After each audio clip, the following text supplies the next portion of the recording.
Another wonderful day at U.S. Cellular Field. It's Game 3 of this series against the Kansas City Royals. Game 6 of a 10-game homestand for the White Sox, who take on Kansas City, which is now just 2.5 games back in third place in the American League Central.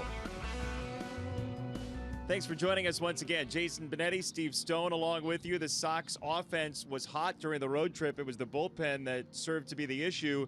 Now the offense has cooled off a little bit. Unfortunately, the guys just aren't scoring very much, and when they're getting their opportunities, they're not making the most of it. So let's take a look at yesterday, and there was a golden opportunity. Bases loaded, nobody out. Jose Abreu grounds into a 6-4-3. Sox score a run, their only run of the ball game, and we'll take a look at the futility that has been the offense. 1-4 in this homestand. The batting average is .229. They've only scored a grand total of those 12 runs. Only hit the ball out of the ballpark once. They've walked 12 times, struck out 46. That's not real good. The lineup is shaken up today, and hopefully that will tell the tale. Yeah, Jose Abreu gets the day off today. However, for Kansas City, one guy that's been very dangerous in this series is Lorenzo Cain. Lorenzo Cain usually does it with his glove. This series, not only the glove, which is ever present, but his bat. And he's looked pretty good doing it. This one out of the ballpark proved to be the difference maker in that ball game yesterday. But Lorenzo Cain has gotten hotter as the weather has heated up. On the road, overall, he's been terrific at .321. Look at April, off to a slow start, just .220. But in May, .329, 4 home runs, 14 driven in. And overall against our Sox, well, he hasn't been a one-man gang, but he's been pretty good, hitting close to .300. So if they can cut down Lorenzo Cain, make sure he doesn't get on base, they can be in pretty good shape. And today, it's got to be Carlos Rodon to do the trick. Well, we've seen the individual components have success for the Sox, hoping it all comes together today here on the South Side. First pitch coming up shortly. We'll hear from Robin Ventura on his lineup after this. Chicago White Sox baseball is brought to you by Miller Lite, the original light Pilsner. Cheers. It's Miller time. Honda. Start something special with a great deal on a Honda, now at your Honda dealer. Xfinity. Xfinity X1 will change the way you experience TV. Ford, America's best-selling brand 6 years running, inviting you to check out our fuel-efficient lineup at your local Ford store or at localfordstores.com. And by your Chicago and Northwest Indiana Hyundai dealers. Test drive their all-star lineup today. Visit buyhyundai.com.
Trying to stave off the sweep, I think. Did you ever meet this guy? Who? Lance.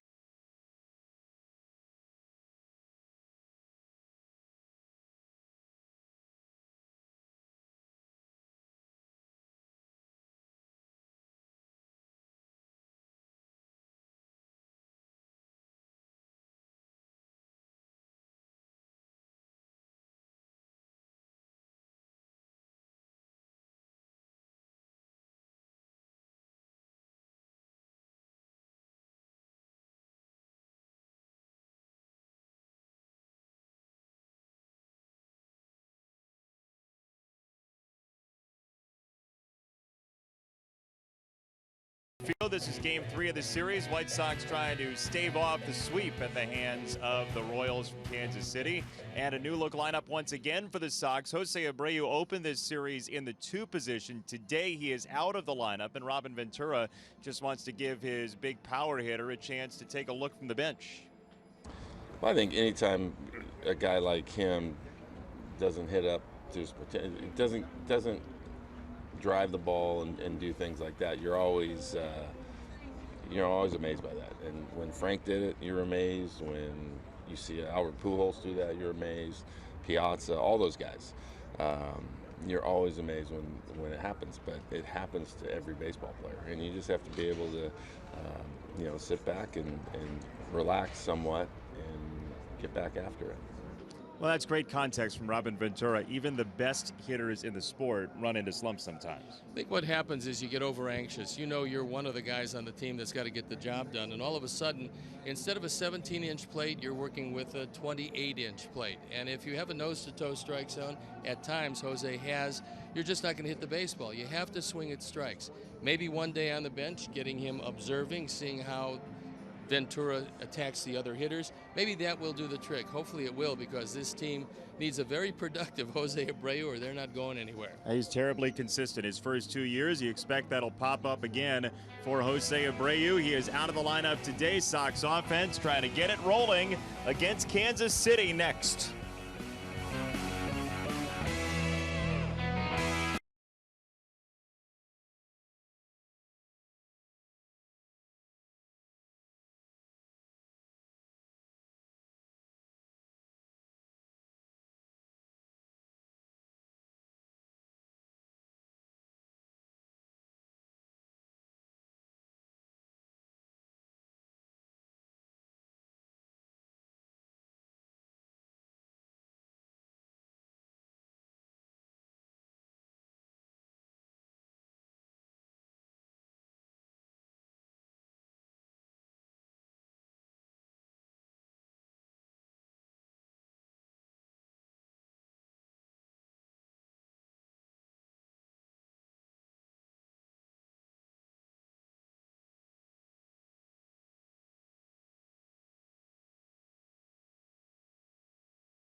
Sports, May 22nd, 2016. Sox are still in first place by a game and a half over Cleveland, 2.5 ahead of Kansas City, 4.5 over the hard-charging Detroit Tigers.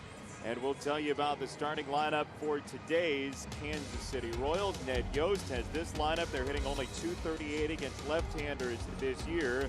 Escobar, Moustakas, and Kane. Hosmer has really struggled against left-handers. So has Gordon, both left-handed hitters. Orlando Infante and Drew Butera in the lineup with Salvador Perez DHing. Let's take a look at the defense and how Robin's going to line them up. Behind Carlos Rodon, Melky Cabrera, Austin Jackson, Adam Eaton, the same outfield. Todd Frazier, Carlos Sanchez, Brett Lawrie, and Jerry Sands, a different infield. Alex Avila with the nod behind the plate, and Carlos Rodon on the hill. He's making his 9th start. He's 1-4, his ERA .473. And you can see a pretty good walk to strikeout ratio, and he said he's going to try to be more aggressive. Well, a man he's going to be aggressive against is very aggressive, and that is Escobar. So the umpires for the game this afternoon: Scott Berry behind the plate, Jerry Lane at first, Hunter Wendelstedt at second, and Gabe Morales is at third. So we haven't gotten to the official starting time yet. As soon as we do, I am sure that Scott Berry will invite Carlos Rodon to throw the first pitch, and I'm going to throw the first pitch to you. Thank you, sir. What a beautiful day for baseball, isn't it? Absolutely gorgeous. 77 degrees, not a cloud in the sky, and it's time for some offense. Going throwback today to try and find some offense with the Sunday duds. And oh, looky here, the Royals swung at the first pitch. Escobar lofts it to right, and there is Adam Eaton once again. The best defender in Major League Baseball on pitch number 1. Takes one away in foul territory. This is a terrific play, and we've been saying that from the day the season started until today. That ball might have been called fair. It's fortunate that he was over in time, then sliding into the side rails. Hopefully nothing wrong with that right foot. What a play by Adam Eaton. Boy, he's got a bushel full of them in the early going. The throw in Toronto to third base. He started the triple play. Another throw. I mean, and here he ends up in foul ground. Possibly a fair ball. 1 out. Moustakas. Royals might make 27 outs, 28 pitches. They keep up this pace. Well, I think they realize that Carlos Rodon is going to be aggressive today. He talked about it, and with that, the offense is aggressive. Inside, ball to strike on Moustakas for a Royals team which is 22nd in the league in slugging at .389. But again, we've seen in this series they will manufacture runs as they did in yesterday's first inning. Jerry Sands to Rodon, who reaches across the body for out number 2. Nice job of getting over there by Carlos Rodon. And Jerry Sands, who is getting familiar with first base, making the toss. Now he probably wants to make this toss leading Rodon. He has to reach back. That usually doesn't get the footwork. But because Moustakas was not really beating it down the line, he had plenty of time. Don't want to force your pitcher into a trip down the old intercoastal highway. That could have absolutely happened. But if you've ever had one of those, boy, you'll know. I don't know what you'll know, but you'll know. 2 down for Kane, who squibs 1 foul, 0-1. They've all gone after the first pitch. They've all been very aggressive, and it appears in the early going, and this is a good sign, that Carlos's fastball has some late life. He tied up Kane in knots, 0-2. That was his wipeout slider at 87, almost hitting him in the back foot. Hence the name back foot slider. This was a dandy. And what we've seen a number of times from Chris Sale, normally, we've seen right-hand hitters foul the ball off their body after a swing and get a painful strikeout. Impromptu contortionist Lorenzo Cain steps out of the batter's box to do some stretching. Yeah, he's still feeling the effects of that swing. And Ned Yost has got his team going in the right direction. They haven't scored a lot, but they make it a 6-inning game most of the time.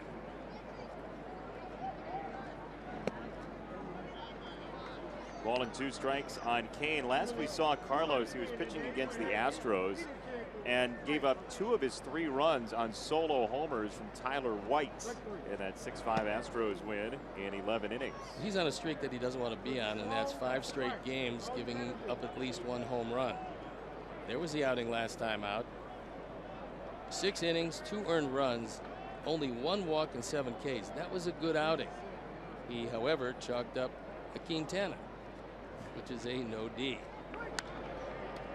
You don't want to be the eponymous no decision guy. No, not the frequency that Jose Quintana had over the last 3 years. This year he has not had that difficulty. Called strike 3. 1-2-3 inning for Carlos, and he hands it right to the offense, bottom 1.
12 of the homestand so far, trying to change that with Eden, Rollins, and Frazier. Jerry Sands down from 4 to 5. Carlos Sanchez the start at shortstop, and Jackson now at the 9 spot once again. Let's take a look at how Ned Yost is going to line up his defense behind Giordano Ventura. It's Gordon Kane and Orlando back in right field, along with Moustakas, Escobar, Infante, and Hosmer. Drew Butera behind the plate, and Giordano Ventura on the hill. There you look at the numbers. His ERA not very good. The last 4 times out, he hasn't been overwhelming, and you can see the walks very close to the strikeouts. He's a very emotional, still young pitcher. And if you do a few things to try to rattle him, occasionally you'll find a guy that loses command of the strike zone. And to do that, be wise to get on base and try to run him out of the place. Well, currently he leads the major leagues in walks with 29 of them, and has not gone without a walk in any start since late last July. Shortstop Escobar retires Eaton. Our picks to click for this Sunday afternoon. Alex Avila is the crew's choice. Steve is on quite the run, and you've chosen Adam Eaton. I'm going to go to my auxiliary choice with the exception of that Sunday rule that we have. Day game after day game, you get one at bat to pick. Yet again, Rule 12b-6 bites us in the tail, as here is Jimmy Rollins. I've got Carlos Sanchez, by the way, as people saw on the television screen. Fouled away by Rollins in his first start of the series. We saw him as a pinch hitter yesterday as the Sox tried to construct a rally, trailing 2-0. Final score 2-1. Ventura's got a very good curveball. That's probably his best wipeout pitch. When he signed for $28,000, and he weighed 145 pounds. And the most amazing thing about that sign was that he threw in the mid-80s. That's as good as a fastball got. He wasn't particularly tall. He was obviously very thin, but the velocity has gotten better and better as he's moved along. It's $193 a pound. Foul ball for Rollins. Way to go. That's why you are the author and sole proprietor of Sox Math.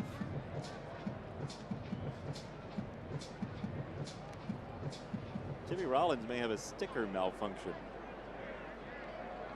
Somebody get some super glue. You can see by that angle that he's probably laboring under a malfunctioning helmet. Now all of our audience is in sticker shock. 2-2. Be nice for him to get on ahead of Todd Frazier, and Melky in the 4 spot today. He's been swinging it pretty well. Inside 3-2 on Rollins.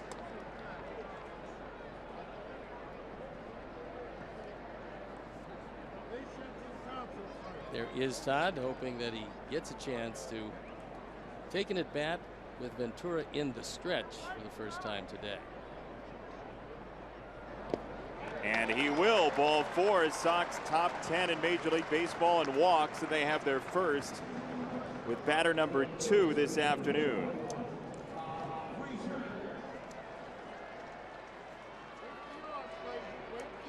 So now Frazier, who is nothing for 8 so far in the series, hitting from the 3 spot.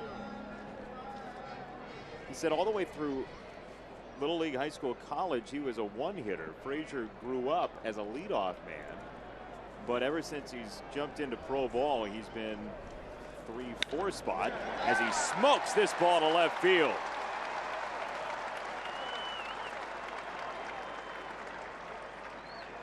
That was a curveball, and because it was one of the few Ventura's thrown, he doesn't get great break on it.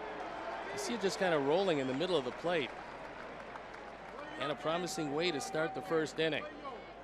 That's the way you take the game plan of the Kansas City Royals out of the equation. You score early, you make sure that they are not ahead after 5 or sometimes 6 innings. If they are, then that back end of the bullpen figures prominently. If they're not, This is not a team that hits the ball out of the park all that well. We've seen Wade Davis the last 2 days, and that's enough. That's an act that can go do somewhere else what it's done here, as Melky nearly gets hit. We're actually going to see the Royals pretty quickly. After 4 with the Indians in 3 days, it's off to Kansas City facing these same Royals for 4.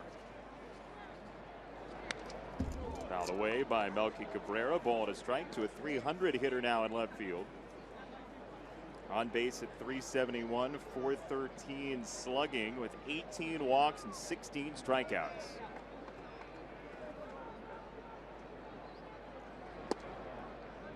Two and one as Ventura is up to his old tricks with the command loosening on him.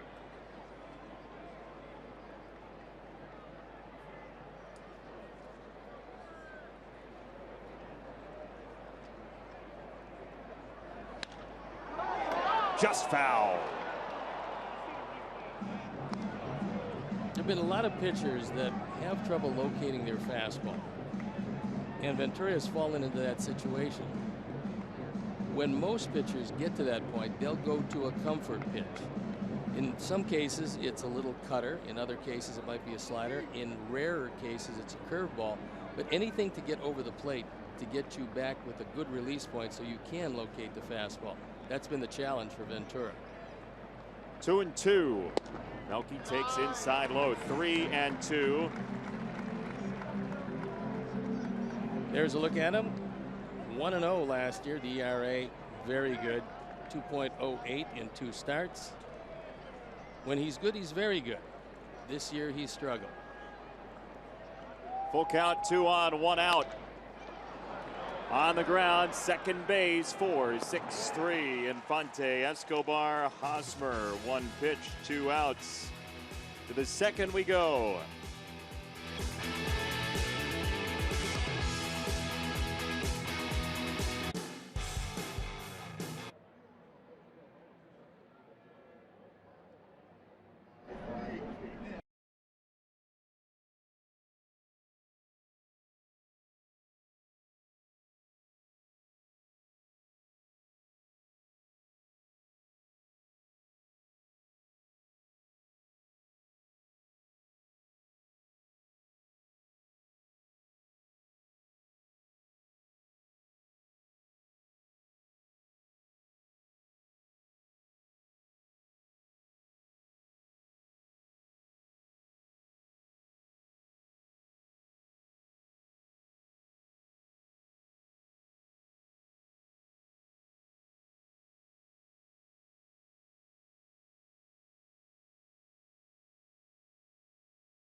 Like Aroma-Rama or something like that, where you could actually smell the picture? I think it was Smell-O-Rama.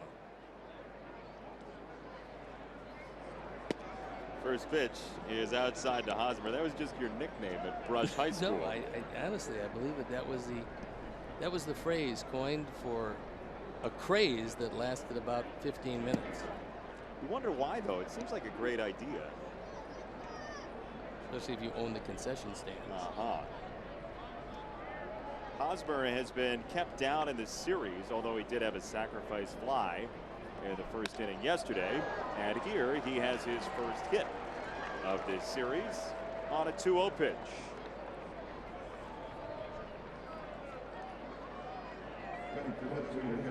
Well, Carlos Rodon. So you take a look at the swing, and he stayed right down, didn't open up too quickly. He was just guessing fastball, figuring 2-0 you're going to get a fastball.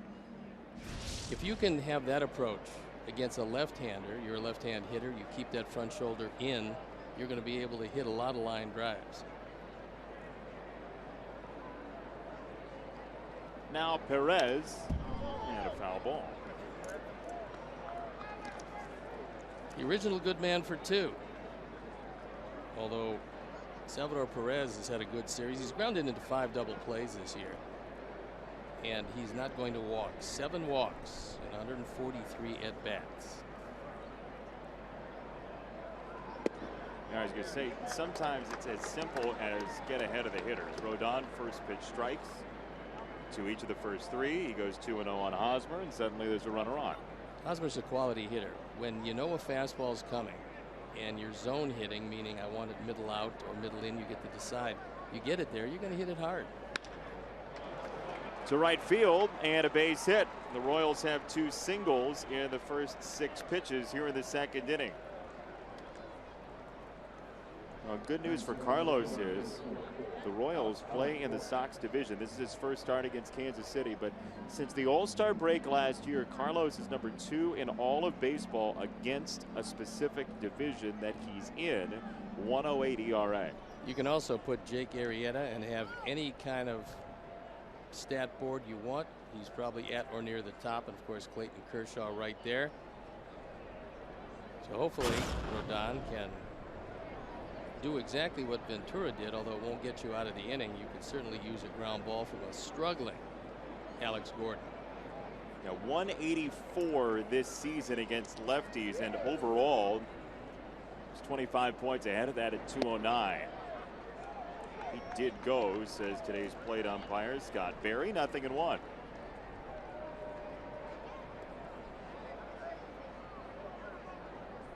One of the stats that will show you probably how he's going to attack Gordon is that he's used his slider close to 60% of the time against left-handers when he's successful. And there it was, but out of the zone. So extrapolate. What does that mean to you? Well, obviously, his wipeout slider is his best pitch. He also will use a get-me-over slider, the difference being 87 to 89 on the wipeout slider, 79 to 81, 82 on the get-me-over. But a lot of left-handers will give up on it. We talked about the front shoulder. You open the front shoulder, you can't hit the slider. Foul at first, 1-2 on Gordon, who's 1 for 6 in the series, and has been a willing strikeout victim this year with 50 of them in the first 42 Kansas City games. The run expectancy with first and second nobody out, the Kansas Cities have done it 57% of the time. Sox pitchers, neither here nor there, 50-50. League average 61% of the time. Royals in a good spot here to open the second inning. Now 2 balls and 2 strikes, and that changes with every out and every base runner and every situation. Looks like Alex Avila was crossed up on the last pitch. I'm pretty sure he was.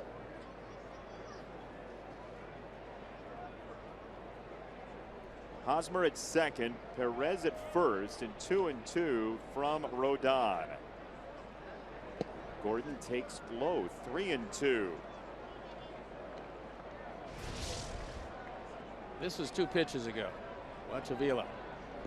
He's just fooled. He was looking slider all the way, and he didn't get one. That's a dangerous position for a catcher to be in.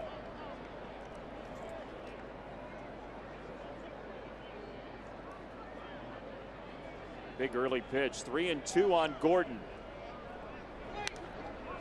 Setup was outside, pitch went there, and it's flared foul by the former Cornhusker Alex Gordon. Gordon, who runs pretty well, is grounded into 4 double plays. There's the red hot Paulo Orlando. Not only red hot against most of the league, but historically against the Sox, his former ball club, he's absolutely torched them. Second base, Lori Sanchez. Sands double play. There's your run expectancy right there. 2 out. That's what you're looking for. Pretty easy flip. And Alex Gordon is now grounded into 5 double plays. So now 1 out away from getting out of what could have been a very troublesome inning, but the red hot right-hander stands in the way. He came into this series 7 for his last 14, and he went 3 for 4 2 nights ago. And he singles here to drive in a run. Orlando plays Hosmer. 1-0 Kansas City. First pitch slider, and Orlando just waited back, took it right back up the middle, driving in his 8th run of the year. This is not a bad pitch. He had the outer third of the plate, but Orlando is just swinging it exceptionally well.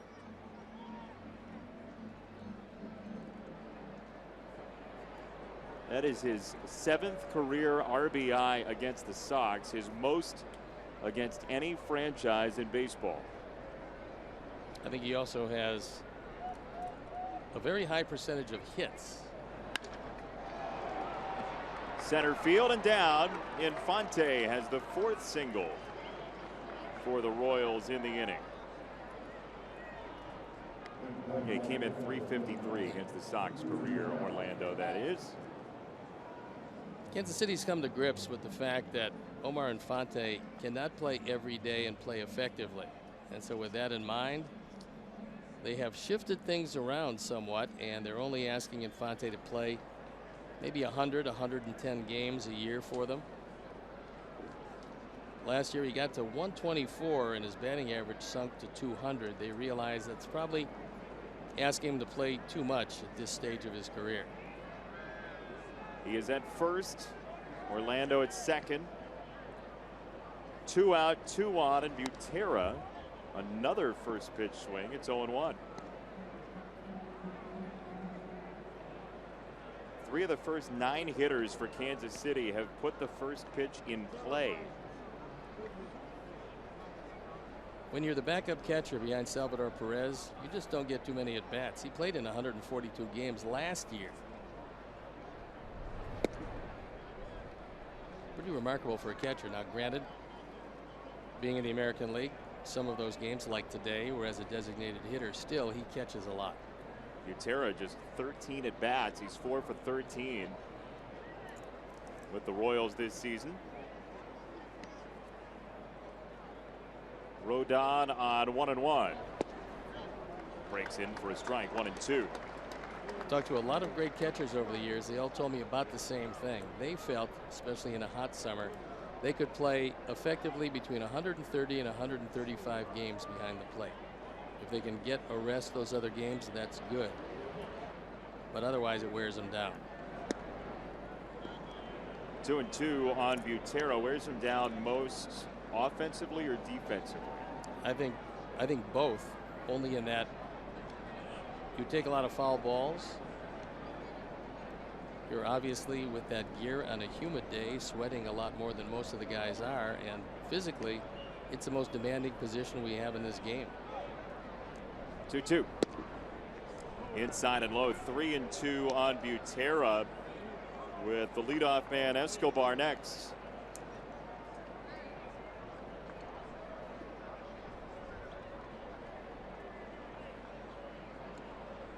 Royals are last in baseball with 93 walks, just 2 in the series.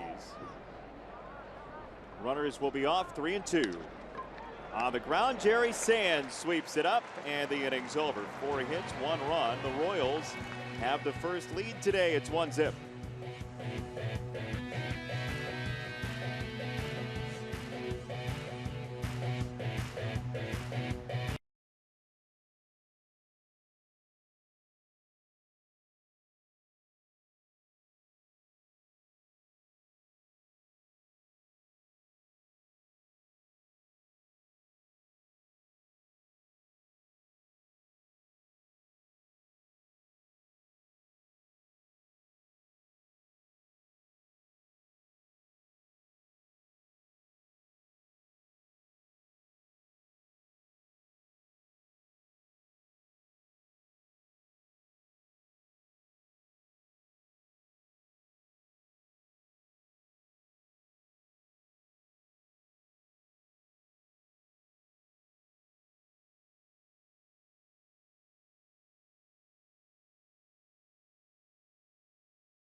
With White Sox checking and an official White Sox debit card only available at your local Wintrust Community Bank. Go to wintrust.com/White Sox to learn more. Wintrust Community Bank, member FDIC. It's an interesting time in the AL Central right now. The Sox are a game and a half up on Cleveland, 2.5 on Kansas City, 4.5 on Detroit, and the Indians will be in town for a 4-game set. That's a huge series on the way Monday, Tuesday, Wednesday here at the ballpark. Cleveland has Salazar against Porcello today, and a 2-2 tie in the second inning against the Red Sox. As this is grounded to third by Sands, and Moustakas throws him out. 1 pitch, 1 out here in the second inning. Moustakas is a very good third baseman, and that time he really had no choice but to give ground. Number one, he knows it's Jerry Sands. Number two, he had no time to come up and smother a short hop, so he moves into foul territory, plants the back foot, and has got a strong enough arm to get it there and get it there accurately. One away for Laurie,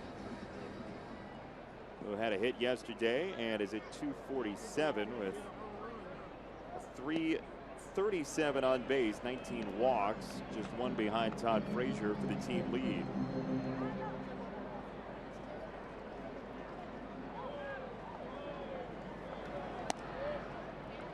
Ball and a strike.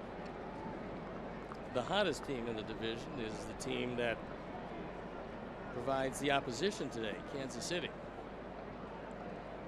5-1 in the last 6. Yeah, so hopefully take care of business here and hope Boston takes care of business in Boston. 2 out. Kane. 4 pitches, 2 down, and come out to U.S. Cellular Field Select Fridays this season and get 2 outfield reserve tickets and 2 food or drink items for just $49. Each ticket you purchase will include $8 in bonus bucks, more than enough to cover your first soda, beer, hot dog, or sausage. Visit whitesox.com/first for more information or to order yours today. Hottest team in baseball, at least recently, has been those San Francisco Giants, who won 8 in a row with a stellar road trip. As Sanchez takes the first pitch right near the outside corner, 0-1. Then got derailed for 1 game by Jake Arrieta before bouncing back and winning yesterday. They lead Colorado, surprisingly Colorado in second place. The Dodgers, equally surprising, 4.5 games back.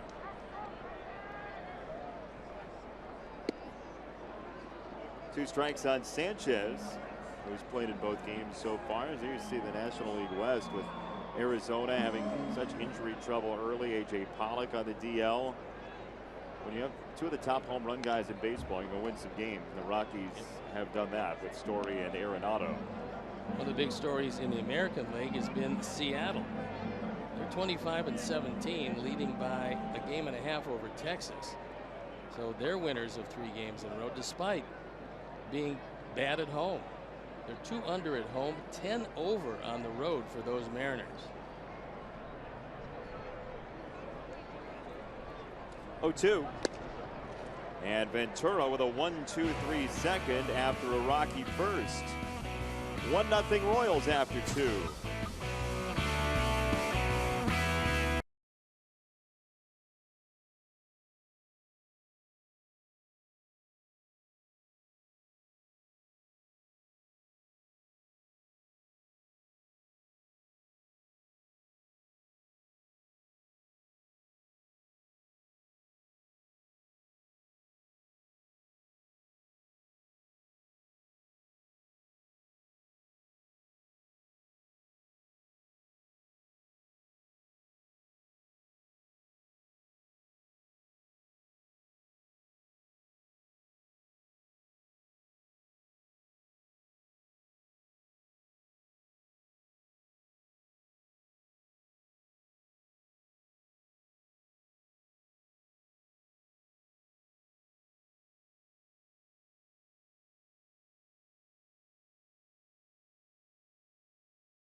Cellular Field, and Roberto Hernandez and Lance Johnson are back. Evidently, the last 2 days were the semifinals. You guys were the winners, so you get to come back for the championship round today on Sunday. And hopefully it's a win. How about it, right?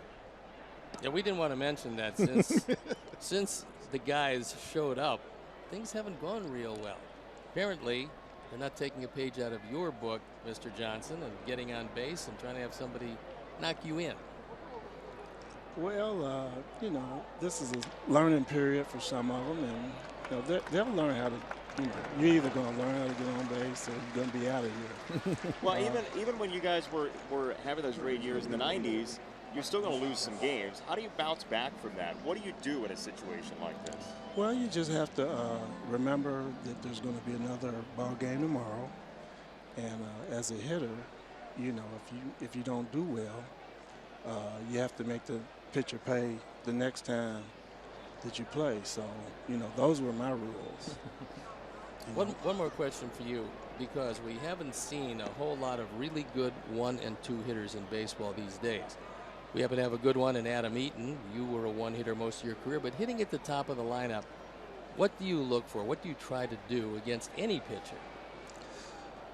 Well, I mean, it's really not that complicated.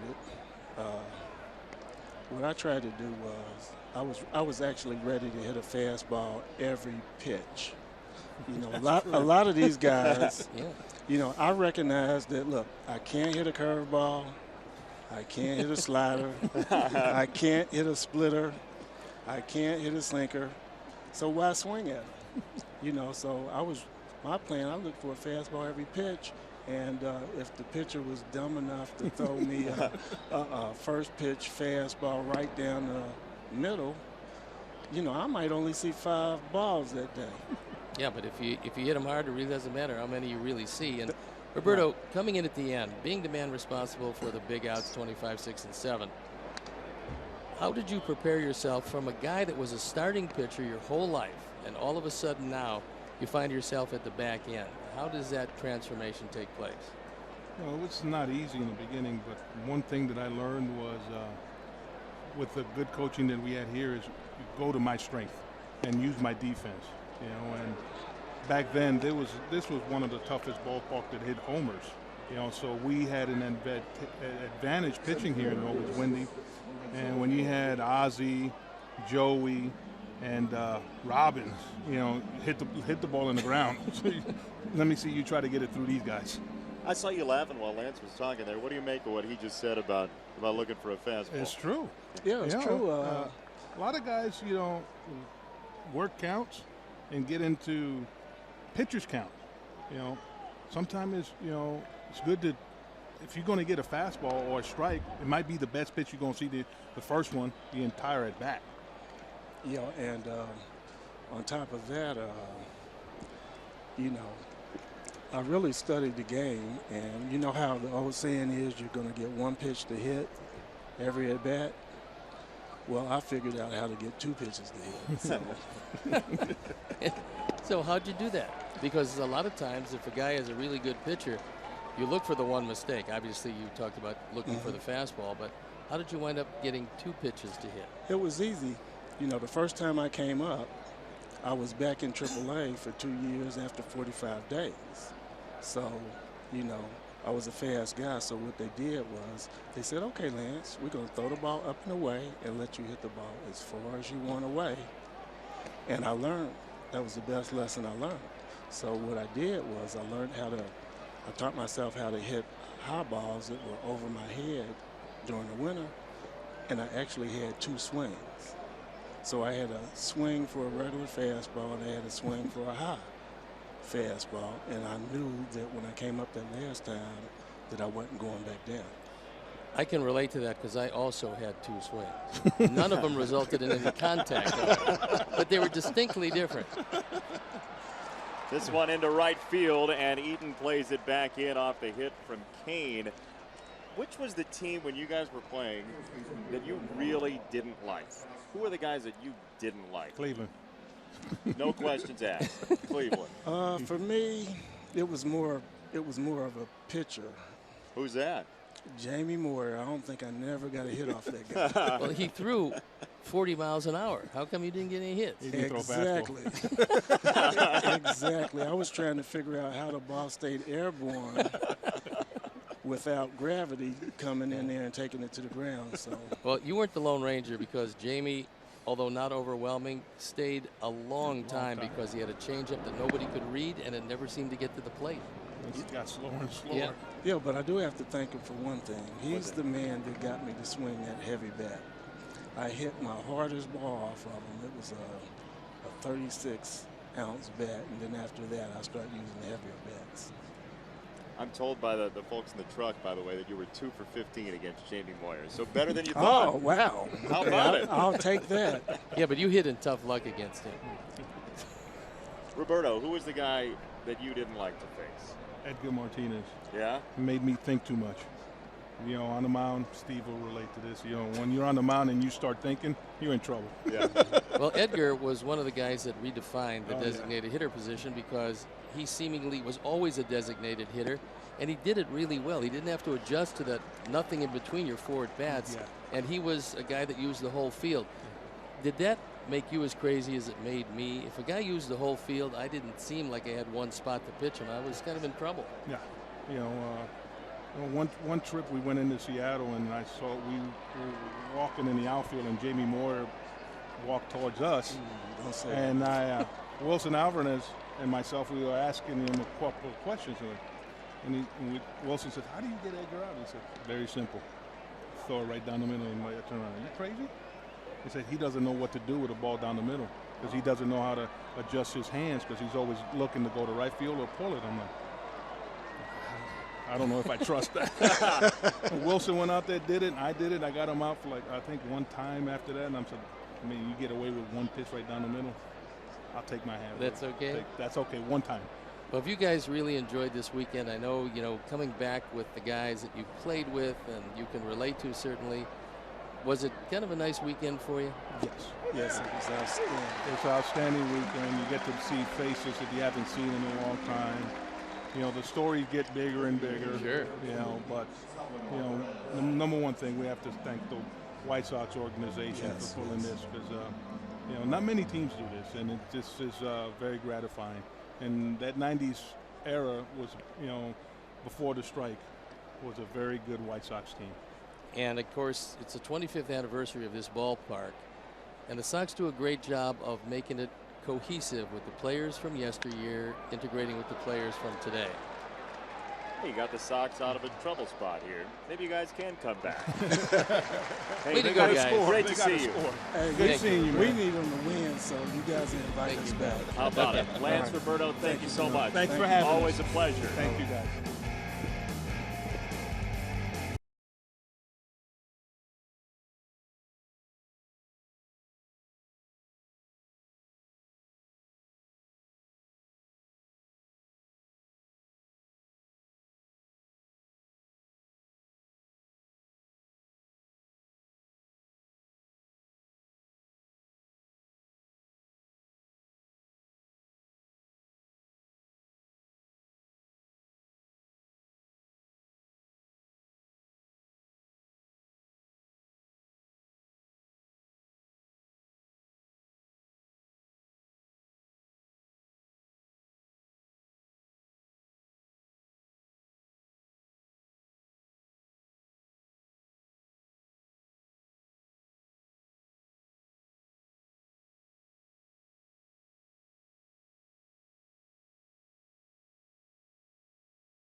third inning triple play promotion. Text Subway 3 to 97999 right now, and the 300th texter will win a $30 gift card to Subway restaurants in the Chicagoland area. Subway, fresh is what we do.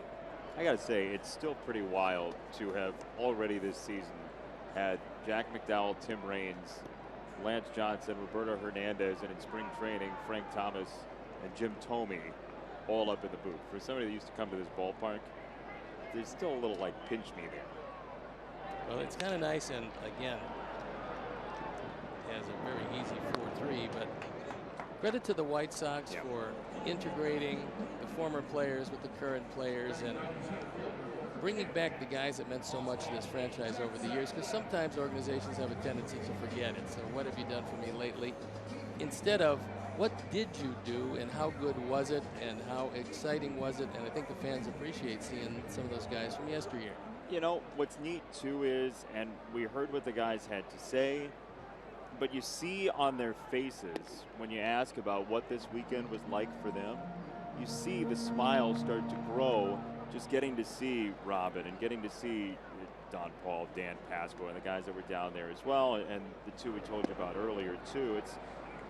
It's really genuinely a good time for these guys. They get a chance to taste and enjoy some of the finest restaurants in the world right here in Chicago. And some great food here at the ballpark. Terrific food. Yep. We have wonderful concession stands, always have. We get a couple of items that really are can't-miss items. So when you take a look at the fans enjoying them, you know, funny you should mention that, because I have a proposition for you. You do? Oh, yeah. You're going to love this. Am I? Yeah.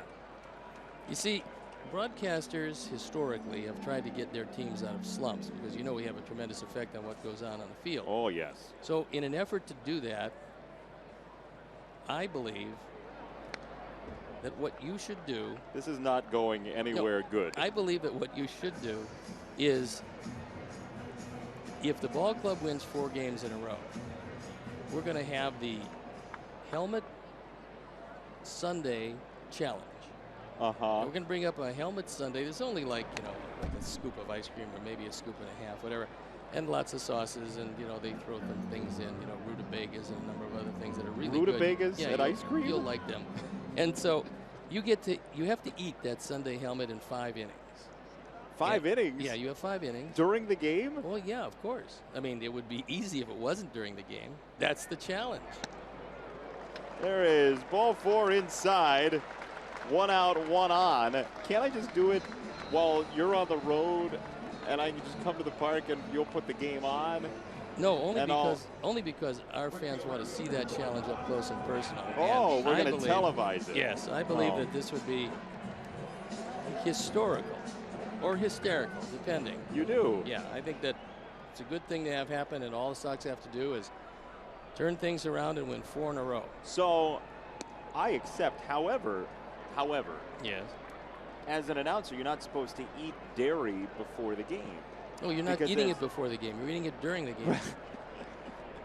So, given the reason for not eating dairy, it starts to clot in your throat, and you have trouble speaking, which we do anyway. It's inside 2-0 for Adam Eaton. But you have a melodious voice. And so if congestion factors into it, it'll be just a touch less melodious. But nonetheless, it'll be just a wonderful challenge. Give our boys down in the dugout a little added incentive. And you don't have to shave your head if we win the 4 in a row, which a lot of broadcasters do. I believe Hawk did something along those lines. That's not a good look for me, for you, for him. No, certainly not for me, because mine's not coming back. Eaton sends it in the air, right up the middle to center.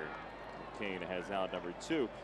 The funny thing about this is, though, when I was in Syracuse doing the AAA Nationals, we used to play something that we called International League Man versus Food. Yes. Where most of the time I was filming it, and my broadcast partner was the one doing the food eating. So one time we did it in Toledo. They have the giant Helmet Sunday. and we had him eat it in something like 15 minutes. Well, now so it was a much shorter now period you of have all time. kinds of time. Yeah, this is good. Normally, I would volunteer for this. But You would, normally. yes, being lactose intolerant, among all of the things that I am intolerant of, lactose being one of them, I can't do it. Up and out to Rollins with Jackson at first on the walk, 2 down here in the third. Here's probably the toughest part is you're going to have to eat it actually inside a freezer so that the ice cream lasts for 5 innings. Yeah, the one time we did it in Toledo, it was just a big soup helmet. Helmet chowder.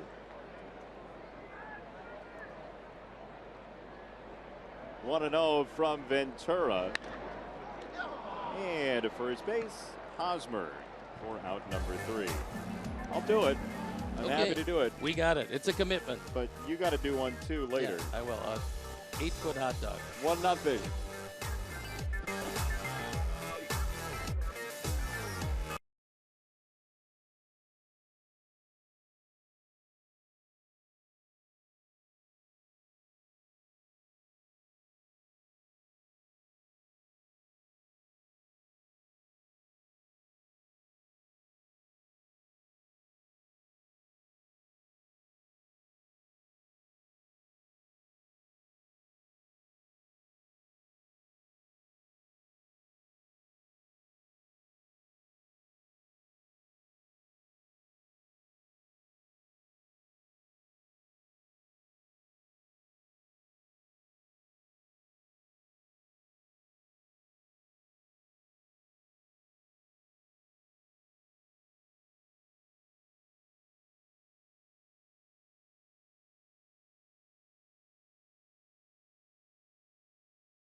Logging on to WGNTV.com and click on the WGN Sports Game Zone banner for the latest stats and information. Sox Game Zone is powered by Dodd Camera, family owned for 125 years and handling all of your photographic needs. Dodd Camera, where the focus is on you.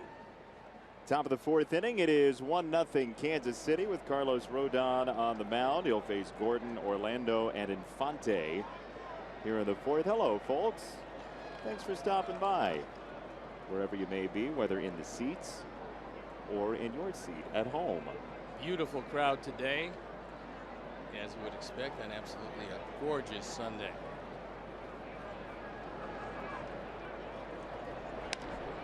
Foul ball from Gordon, who bounced into a double play last time. We will play Sox math this half inning as well. We're going for speed today. Good. Speed is going to be the key to Sox math this afternoon. Rodon to Gordon for strike 2.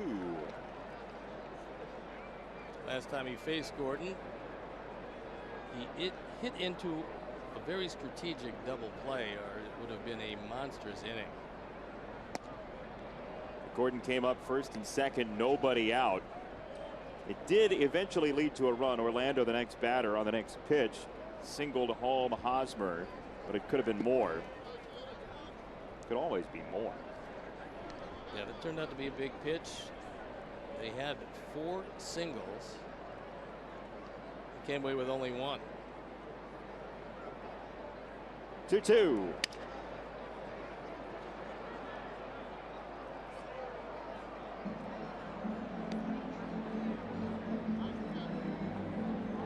That was a pretty good pitch, and Gordon was able to get enough of it to stay alive. That ball just slicing foul, but it was blown away in a perfect spot.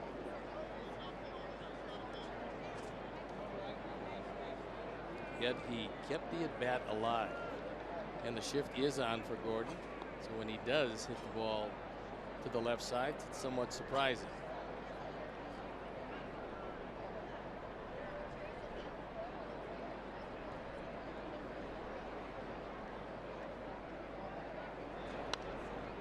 Again fouled away by a 3-time All-Star the last 3 years. He didn't play last season because of injury, a groin strain, and missed 48 games for Kansas City.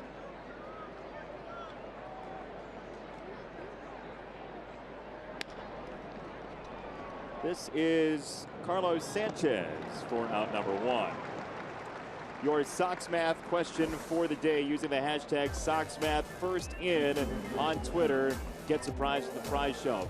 Number of the street in U.S. Cellular Field's address, the street names number, not the building number, the street names number. Minus Frank Thomas's jersey number, add Paul Konerko's jersey number, divide the number of Major League teams for which Chris Sale has played. Speed is the key today for Sox Math. First correct answer in on Twitter wins a prize using the hashtag SoxMath. Rodon from Orlando, who is on the Lance Johnson plan. 2 out. Omar Infante will hit. And we remind you that Sox fans, you can join us on Friday, June 24th for Mullet Night, presented by Great Clips, as it should be. One of my favorite nights. It is? Yeah. It features haircuts and mullet wigs for purchase to support Ronald McDonald House Charities and a post-game fireworks show.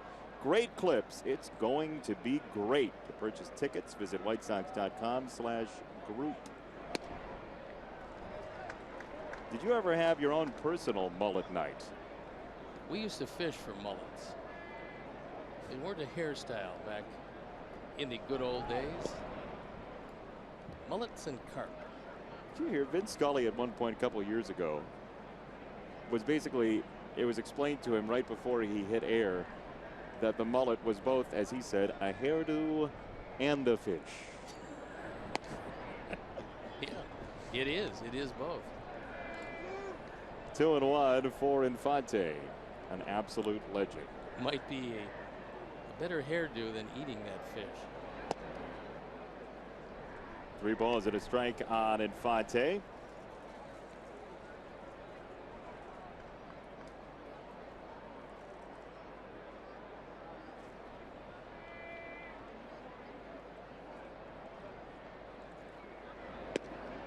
And ball 4, second walk drawn by the Royals, and Butera to bat here in the 4th.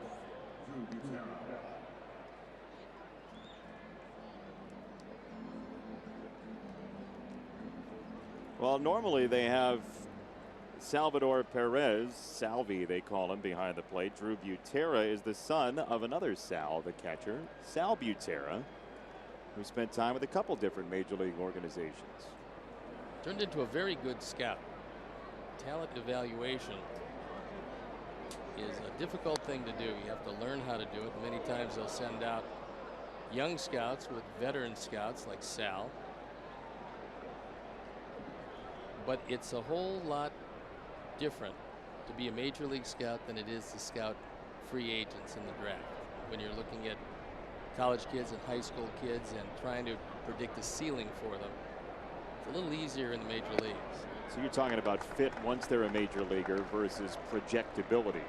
Yeah, I mean, you really never know how a guy's going to develop either out of high school or out of college.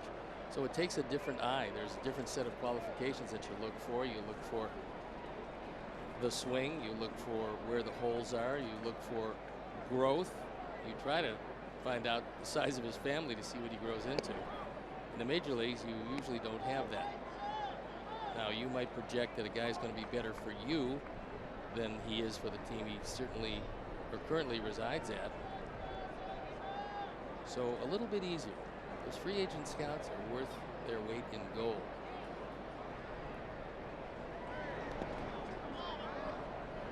Nice stop by Alex Avila as he digs one out of the dirt.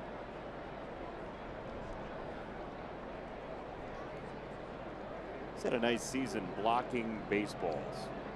We got some guys that are pretty difficult to handle. Chris Sale, difficult to handle only because the ball moves so much.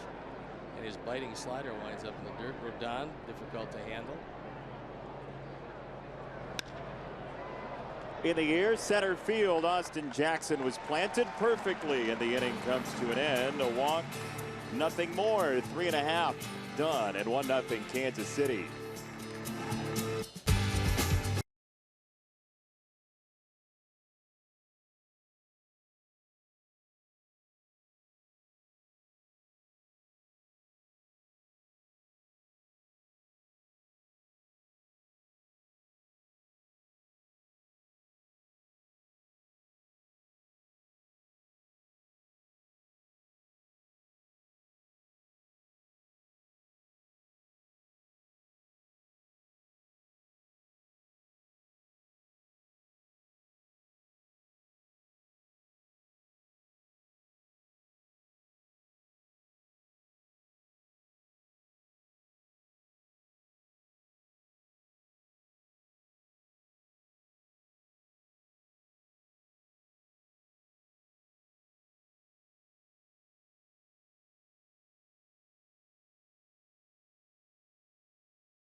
shelf, Mr. Stone. We have a fully stocked prize shelf today. Now, the gnome was returned to break this losing streak from where he was held hostage, but he is unavailable, currently watching the shelf. We do have a beautiful fedora and the ever-present autographed Altoids. Then we have the score sheet from the first triple play in the year, that historic triple play, 17th game of the year, by the way. Sox as well map as, is for the kids, by the way. yes, and we have the Abreu t-shirt.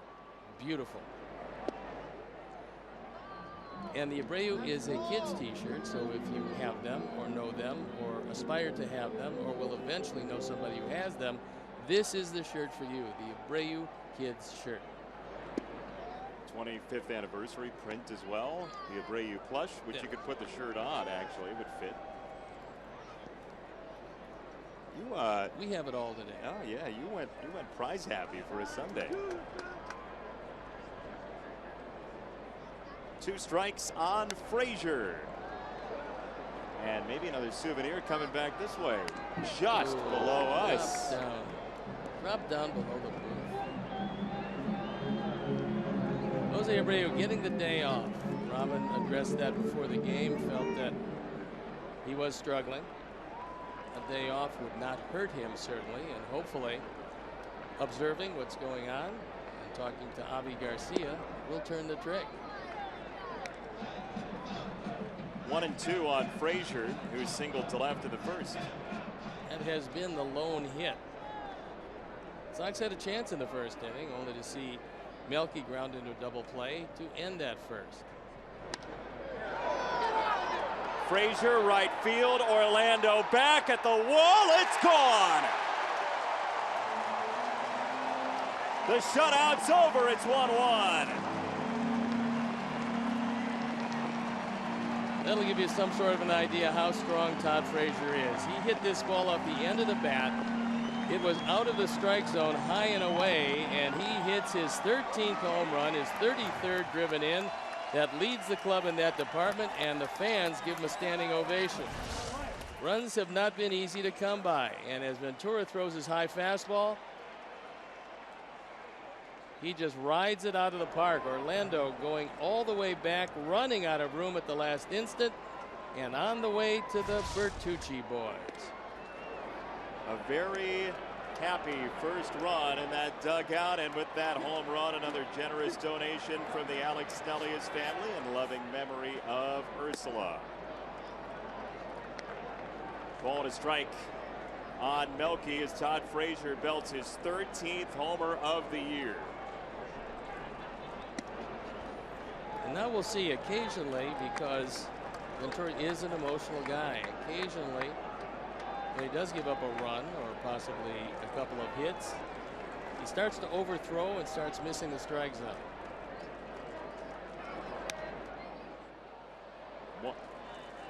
Another foul ball there for Melky, so 2-2 on Melky Cabrera. Todd Frazier now is tied for third in Major League Baseball with 13 homers. Melky slugs this ball to right. Orlando going into the gap, reaches out. Orlando can't bring it in. Cabrera on the gas pedal into second base.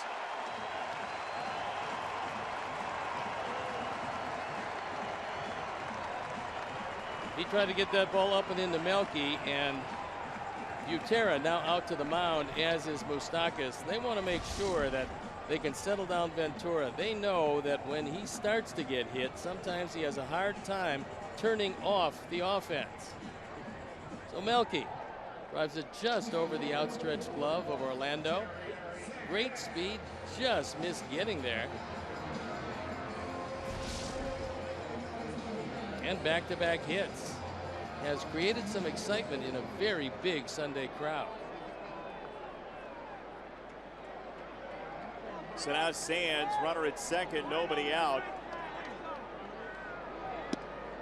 And inside for ball one. You said it yesterday. It's a pretty large crowd as well, or at least an exuberant crowd. And they were just waiting for that opportunity to jump in and get behind a rally. It never came. Today, now in the fourth inning, the Sox have drawn tide and maybe then some. Punch foul by Sands. Jerry did a good job there because that ball was well inside, just a touch off the plate, but he was quite obviously trying to take it to the right side. With Infante playing close at second base to hold Melky. That time the right side was vacated. It is Infante who will come over and chase him back to the bag.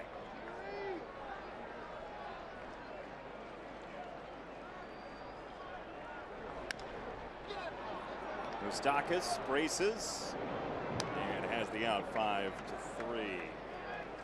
Your Sox math winners for today. 35th Street minus 35 for Frank's jersey. Canerco's 14. So 14 divided by 1. Sales only. Been a White Sox player. SSSP Knowles goes into our Tournament of Champions for a multiple win. And Wilson J645 is on the board. You win a prize from the prize shelf. Couple multiple winners this homestand. Multiple winner, and you go into the winners bracket and you have a chance to win tickets to a future Sox game. Swing and a miss from Laurie. You also get a crack at those My Head Hurts Because of Sox Math t-shirts. That, by the way, is a limited edition Yes. t-shirt. By public demand, it's a limited edition. One strike on Laurie.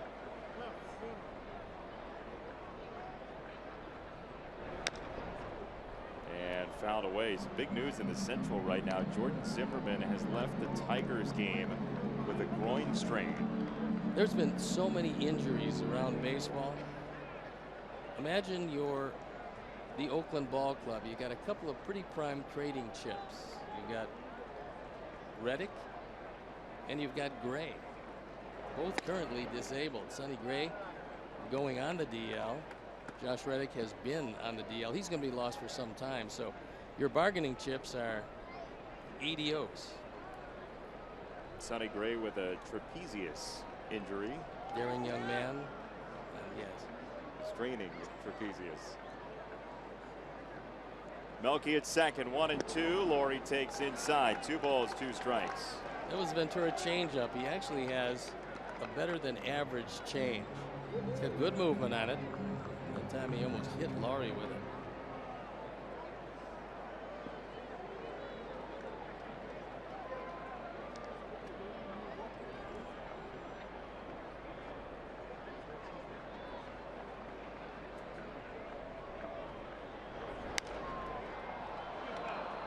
Third base side, and it's going to stay in the park.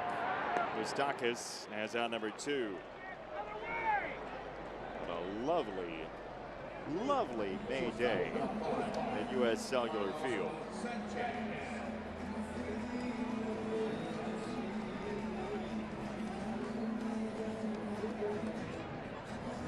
Take a look at the packed stands. You can understand where a whole lot of people certainly have enjoyed the weather, and they're trying to bring in the Sox and have that offense turn on once again.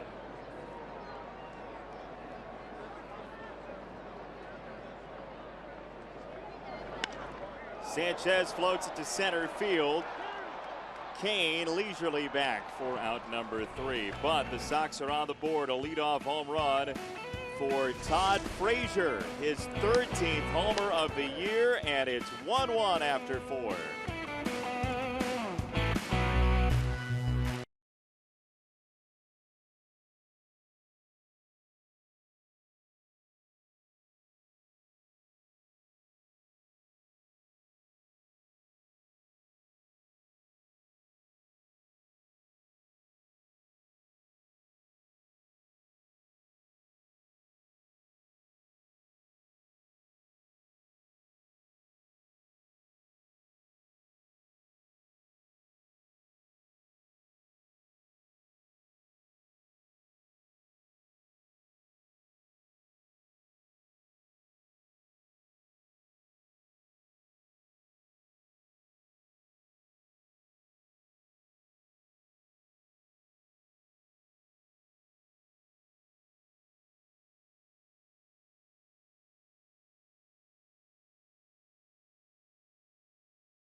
Some time. It's Chris Young, currently on the 15-day DL, but they're not certain exactly how difficult that right forearm strain is going to be. This year he was not throwing well. Last year he did throw well. The injury report is brought to you by Dr. Anthony Romeo Orthopedics. If you have any shoulder or elbow problems, go to RomeoOrthopedics.com or call 312-432-2342. How are you feeling today? You need a phone call? No, I think that I would love to see Dr. Anthony Romeo, but not in a professional capacity. Here's Escobar to take a strike from Rodon, who's walked 2, struck out 2, and allowed 1 run. One of the big keys to this inning is retiring the man you're looking at, who is pretty good base stealer. And although left-handers usually combat base stealers, Escobar is 10 out of 12.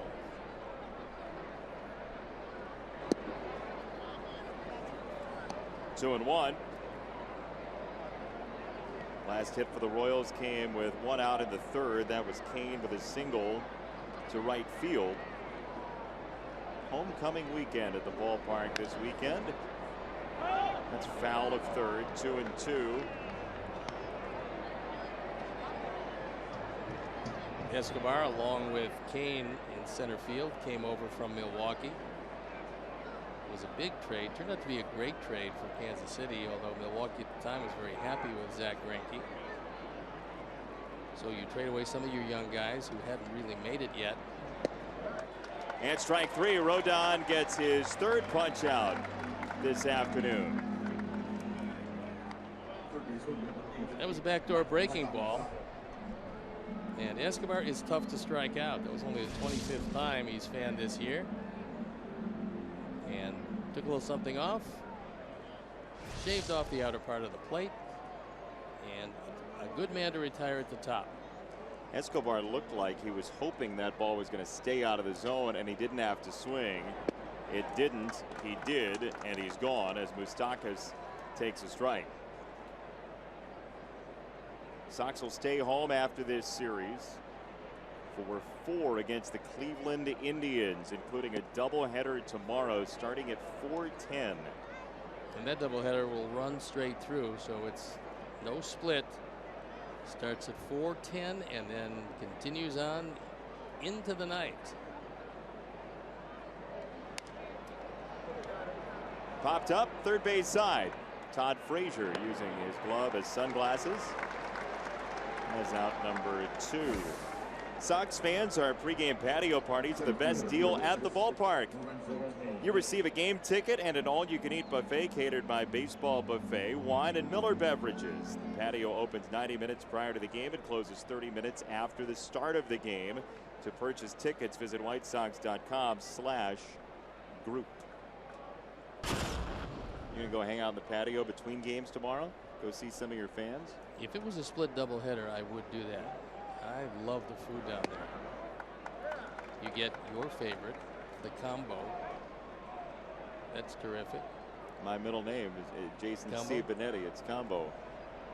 Italian sausage and Italian beef, and the inning stays alive. Mr. Kane is able to single himself on, and here comes Hosmer. Kane has been very tough in this series. This year, actually, the batting average for him a little bit lower than it should be, but that's because of the disastrous May.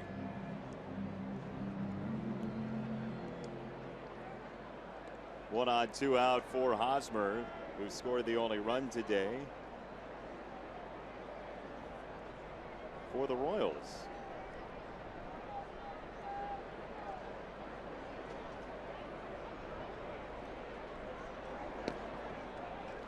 Through the wickets, and Kane to second base. Not the team you want to give an extra base to. No, we'll have to take a look and see if that is a wild pitch or a pass ball. Take another look. That goes as a pass ball. Alex went out to try to backhand an outside pitch, and I think he was trying to buy a strike, actually, because it looked like in backhanding it, he wanted to keep as much of the ball seemingly over the outside corner as possible, but it got away, and Kane in scoring position. And Hosmer, who had some big clutch hits last year for Kansas City, he was 4th in the American League with 28 go-ahead runs driven in. You expect them to score, Steve? Well, not by that graphic, although they are better than average. 28%, average of 21%. Sox pitchers have been much better, 16%. Last year was a big year for Hosmer. I mean, he started to become the run producer they expected all along when they made him a first-round draft pick. He drove in 93, he had 18 home runs, and somewhat surprisingly, he stole 7 bases. So for a guy you don't expect to steal too much, 7 bags isn't bad. And against the Sox, he's been okay, not great in 88 games. Squib to first. Jerry Sands is there. Rodon is on the bag. Kane stranded halfway home. The level pegging at 1.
On our Xfinity Speed replay, we'll take a look at the play that got the Sox out of the inning.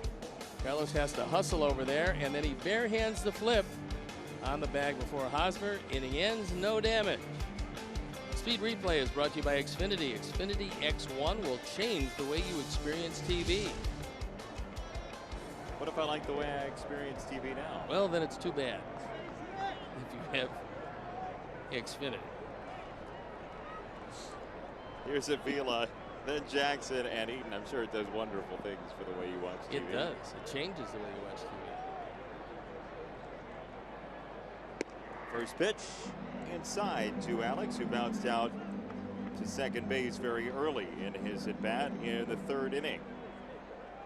Sox only run on a Todd Frazier homer, his 8th 2-strike homer of the year to lead Major League Baseball. It's pretty amazing. You realize the pitcher has control of that at bat, normally with a couple of strikes. That time Ventura just tried to get a little extra on a fastball, missed high and away, actually out of the zone, and he hit it out. 2-1. The 5th inning is brought to you by Fifth Third Bank, the Curious Bank. Like George? Just exactly like George.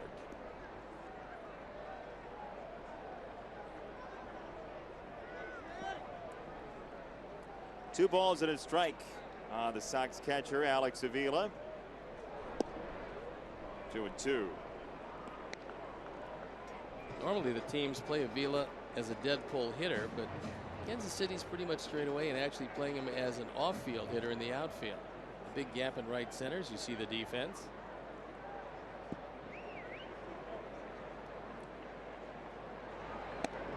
Three and two to the Sox leader in pitches per plate appearance at 4.4. He's seen 5 already here in the 5th. Ventura's only used 61 pitches to get to this point. And again, he's only given up 3 hits. Back to the screen. 2 walks to go along with those 3 hits. 1 strikeout. Last inning, the only inning with multiple hits, produced the most pitches, as you would expect.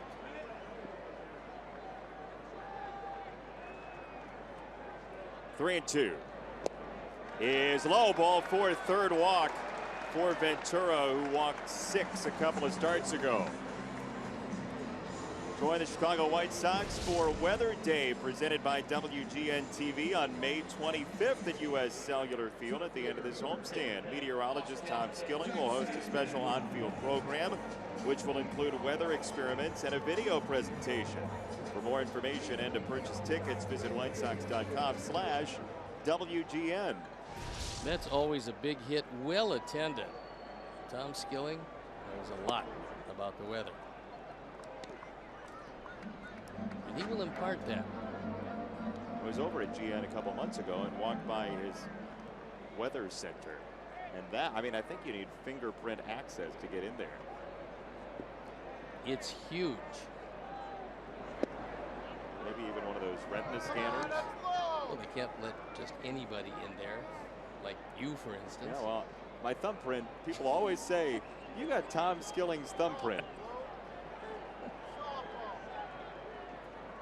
Tom has been excited about the weather for a long time and very good at predicting it. If you can do that. 1 and 2 on Jackson.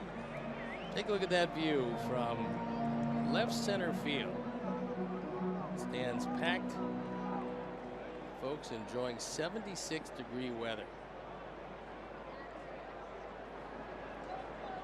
Crowd ready to explode on a Sox lead. 1 and 2 for Jackson. Is low from Ventura. 2 balls, 2 strikes. Sox come in the #1 pitching team in the American League. Kansas City, with a couple of errors in this series, has dropped to #2 defensively behind Baltimore. Sox are 5 in the American League in defense. Off the plate, 3 and 2 on Jackson. That one just missed, and Austin, leaving it in the hands of Scott Berry, took a close pitch. Adam Eaton waiting patiently on deck. He's got drive in the go-ahead run written all over him. 3 and 2. Line to left, base hit for Jackson.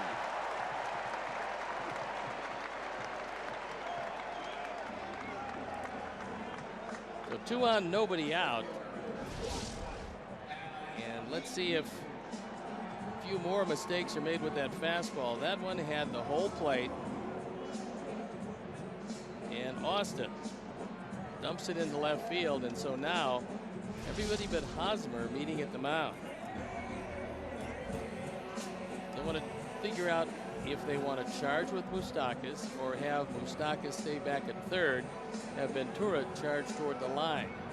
Well, they anticipate a bunt. Well, the question is, do you bunt here, though? You've got Adam Eaton, who's top 10 in Major League Baseball in the WAR, wins above replacement. One of your best on-base guys. First and second, Rollins on deck. He bunted yesterday. I don't bunt today. And he doesn't.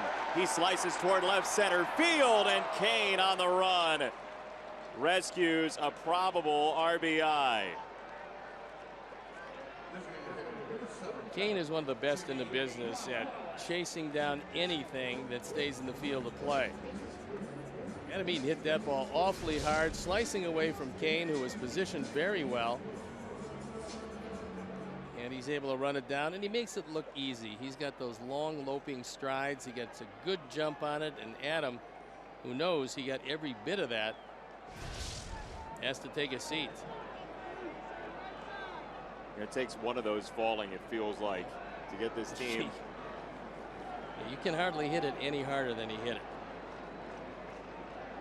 One out for Rollins. Jimmy takes a ball. Went off speed first. I think he feels much more comfortable with throwing the breaking ball for a strike than he does with the fastball. Got that one at 94. 1 ball, 1 strike with Frazier on deck.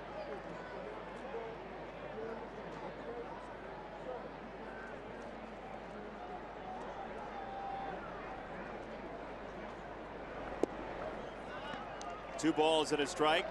The reason he has comfort in his off-speed stuff is that he's allowed an OPS, which is on base plus slugging, of only 351 on non-fastballs this year. That's a really low number. League average 623.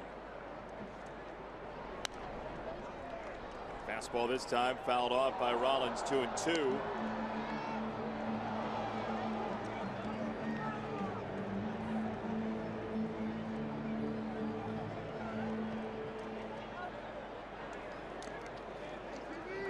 You said it early, if you can get ahead of the Royals and dodge the back end of the bullpen, this is one of those watershed moments halfway through the game on 2-2. On the ground, second base. Infante had to range, no double play. Second and third with 2 out, as Avila and Jackson now are both in scoring position.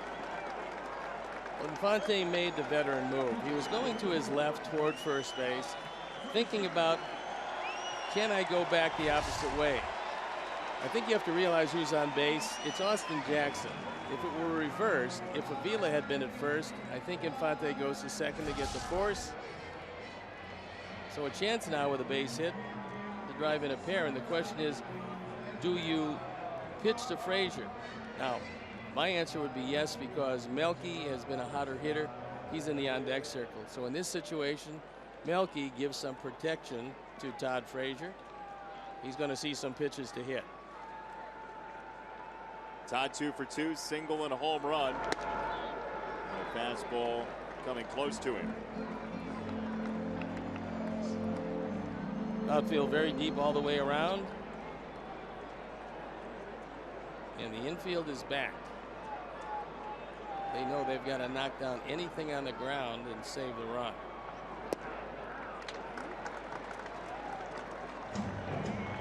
Well, you can pitch to Frazier, but not really pitch to him. Well, those 2 pitches were well off the plate. So you invite him, if he is going to be over anxious, to get himself out of the zone.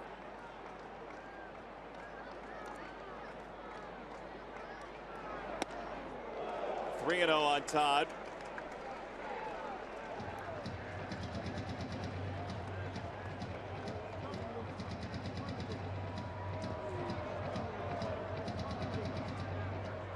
Former Kansas City Royal Melky Cabrera looming next.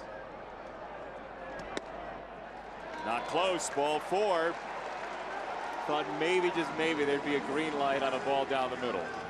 I think could very well be that was the case, but you don't swing at one in on your thumbs, and that's where that one was. So 4 straight bad ones, and now he'll take his chances with Melky. As Ned Yost looks on. It's a good problem to have. How to motivate a team that's already won the World Series to come back the next year and to duplicate their performance, because you can't do it any better than he did it last year. Now, again, a good problem to have, meaning that you did win the World Series. They won 95 games last year. I don't see them getting in the neighborhood of that this year. Sox trying to force them to visit the loss column as Melky takes a strike after a double in the 4th inning to right field. Career with the bases loaded for Melky. He's been pretty good. 0-2.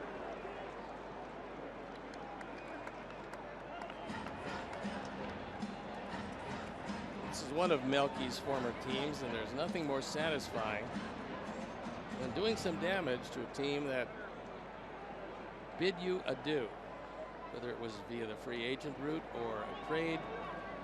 any of the other ways where you can leave a ball club.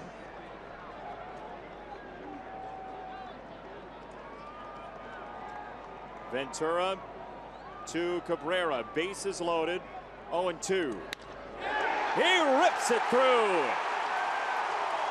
Avila's home. Jackson follows 3-1.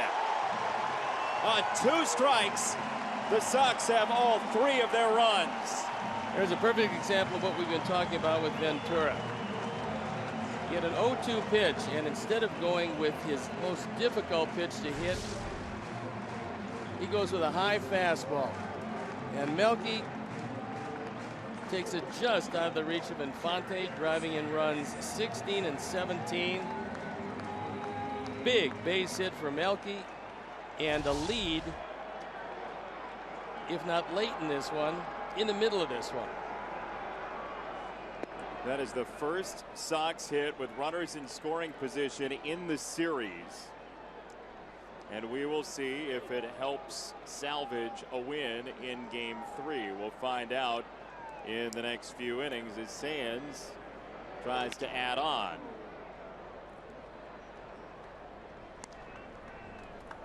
Ventura not very happy with himself. He knows the location of that pitch was not good. And he also knows if he's going to get hurt, it's going to be on his fastball. He got hurt on his fastball. Bread and butter, as you said, has been off speed and breaking stuff.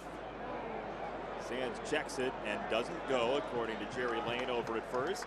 Give you another idea about why the 0-2 fastball was so damaging. Opponents hitting just 2 for 30. That's .067 against Ventura on breaking pitches in the last month. So he goes away from the numbers and gets torched. Another breaking ball there, 2-2 on Sands. At some point, you can overthink yourself. Oh, I mean, if you know your breaking ball is your pitch, you get 0-2. You got a really good defensive catcher in Butera. You can bury one. Gets him there with breaking stuff, and the second strikeout for Ventura. But the Sox will take a couple of runs, 3-1 after 5.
Three runs on the board for the Sox, leading Kansas City 3-1.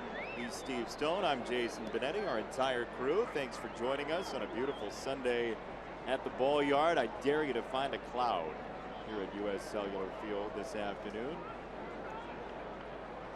This is about as good as it's gotten. Yesterday was pretty. Today, just a little nicer. And it might have something to do with the scoreboard right now. Always a little warmer, a little more comfortable. A little sunnier. Couldn't check it out. Ball to strike the DH Perez, who is 1 for 2. And the way I look at it, it's getting ever closer to 25% of you eating that Sunday in 5 innings. Fly ball right hand side and out of play. 1 and 2. So it's 4 straight games they got to win. Yes, if you are joining us late, Jason has made a pledge. Sox win 4 straight. He will try.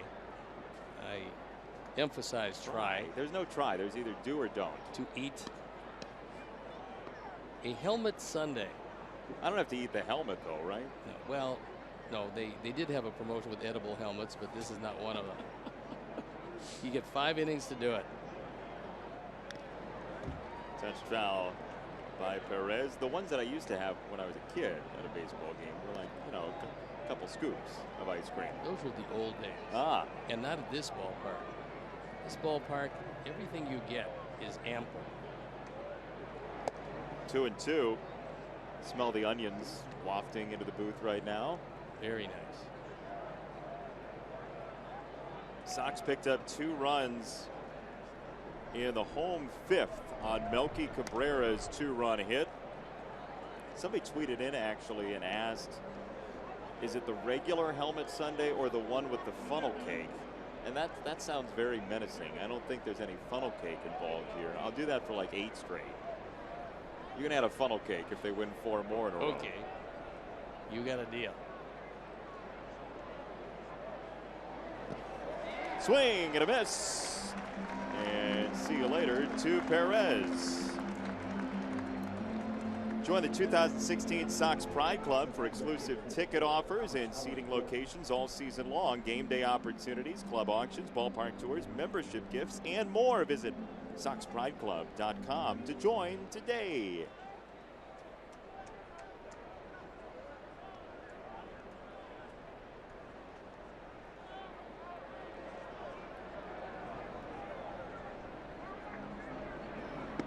Nice to see the fans just sitting and watching the game, not texting, not on the phones. They're just locked into a 3-1 lead. Well, they're watching Carlos Rodon throwing the ball very well after a shaky second. He gave up 4 hits, but only gave up the 1 run. And he had a couple of base runners in the 3rd with a walk and a base hit. So he had a 1-2-3 in the 1st inning, trying to duplicate it here again in the 6th. Into right field, and a single for Gordon, who may need a new bat next time, but he does have his 2nd hit of the series.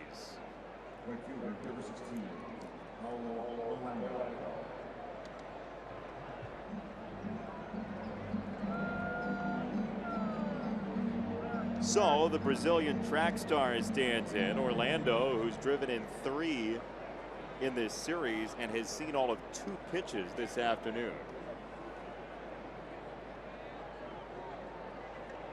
When you're hitting in the 370s, your on-base percentage is only in the 390s. You know that you're not taking any walks, or you're not taking many walks. Again on the first pitch.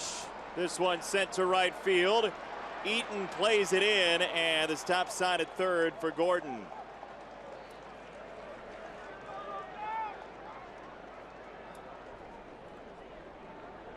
And Orlando just continues his reign of terror against his favorite punching bag, and that is Sox pitching. And it doesn't matter who's pitching. Orlando just hits the ball well. Taking this ball to right field. Eaton does a nice job of getting to it, making sure that Gordon has to stay at 3rd base. Mike Jersley with the stop for him over there at 3rd, whose son Justin is an A-ball hitting coach for the Sox. Infante can handle the bat. Fly ball right field. Eaton camps Gordon tags. So does Orlando. It's 3-2 with a runner at third. So the Royals chip away at that lead on the sacrifice fly from Infante. Infante, his second sacrifice fly of the year, his 6th driven in overall.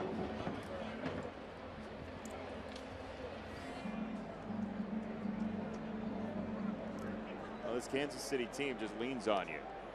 Yeah, they keep the pressure on. They do that all the time. They're not drawing a whole lot of walks this year, but they usually put the bat on the ball.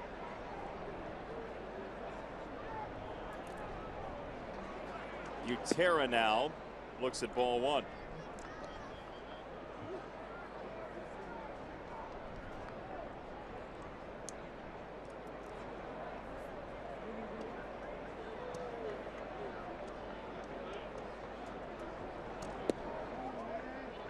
Two and 0. Certainly rather get Butera than have to deal with Escobar. In a similar situation in the second inning. Fell behind Butera only to come back, and Butera hit the ball very well. Jerry Sands doing the honors at first base. To third, Frazier. Nifty play.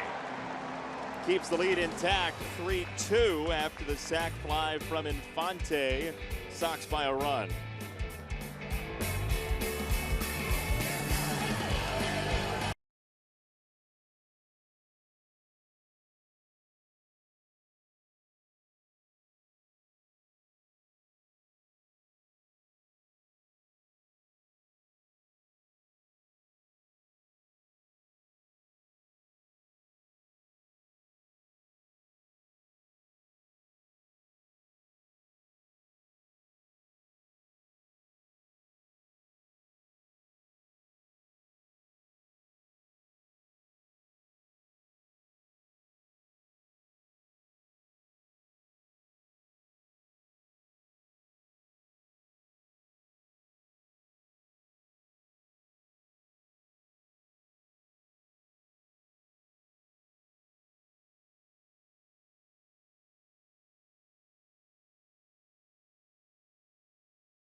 He's Steve. I'm Jason. 3-2 your score. The Sox with the lead, trying to break this little mini losing skid against the Royals. Well, so far everything going pretty well. Rodon's throwing the ball as well as he can possibly throw it. He's given up a lot of hits, but normally Kansas City does get a lot of hits. And you certainly want to keep the lead before the big guys at the back end of the bullpen come in. So hopefully the offense, which has shown some signs of life, can continue to do that here as we move into the later innings. First pitch to Laurie. He's in there for a strike.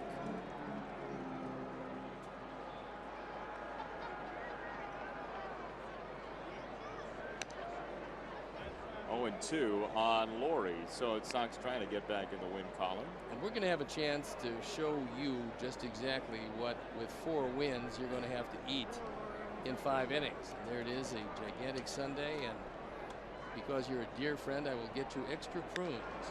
What size helmet is that is the real question, as Laurie goes visiting the gap in left center field. Brett Laurie slides into second base with nobody there. As they call it, he slides into second with a stand-up double. But he's in scoring position, and there was nobody guarding the bag.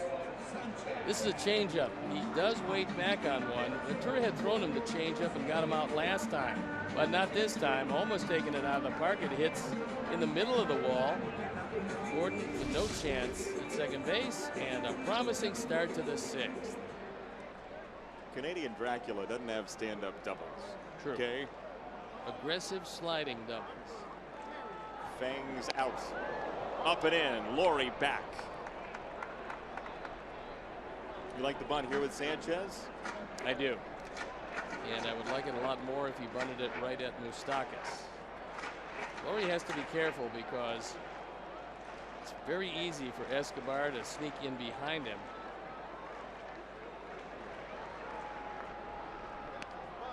Bunted foul. But here's the thing in what Carlos is trying to do. You don't bunt and run. This is you're giving yourself up, stay around the batter's box, bunt it to third, make sure it's a good bunt. Getting on is secondary in this situation. That time he was trying to vacate the premises before he got the bunt down. 1-1. To third. And he does get the job done. Laurie to third base. The sacrifice. That was nicely done. He did wait around, and even though he popped it up, wasn't even close to Moustakas, and so an all-important insurance run 90 feet away.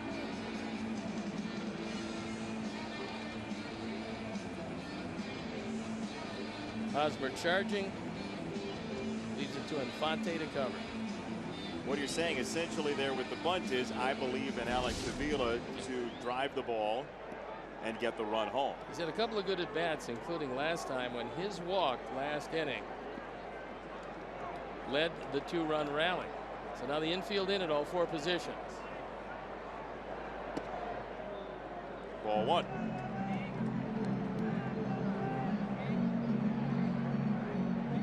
What Alex is actually looking for is something to hit in the air, but if Ventura decides to throw that breaking ball low and in, Hosmer's well off the line at first base, and Avila's a pull hitter. There's a lot of room to hit it by him.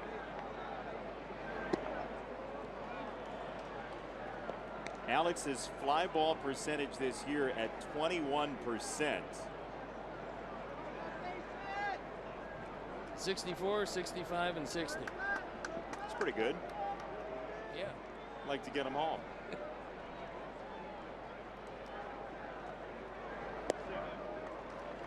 Two balls and a strike. So with the bullpen up and going and Ventura in a tenuous position, December 97 forthcoming. Luke Hochevar, hard-throwing right-hander up in the pen. We saw him in the opener of the series.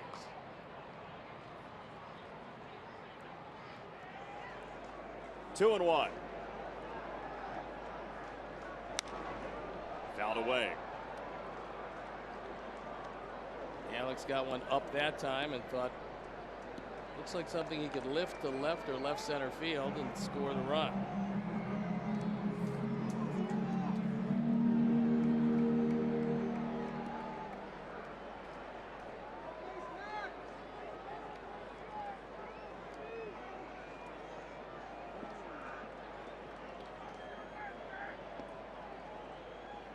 Three-two Sox. 2 balls, 2 strikes. Way outside. 3-2 on Avila.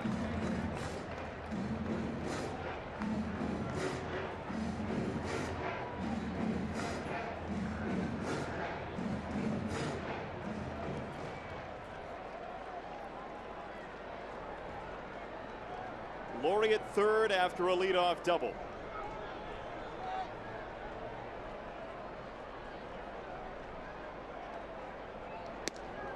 Called strike 3.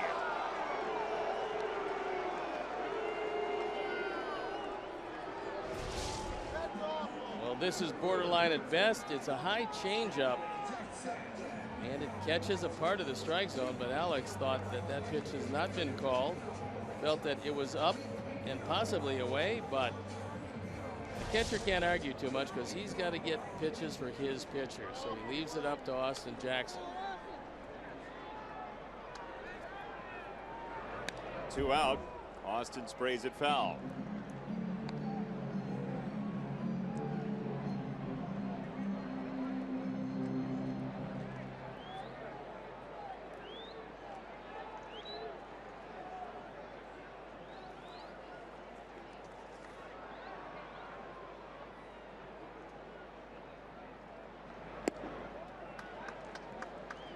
Pitch count mounting for Ventura over 100. Laurie still at third, 2 out.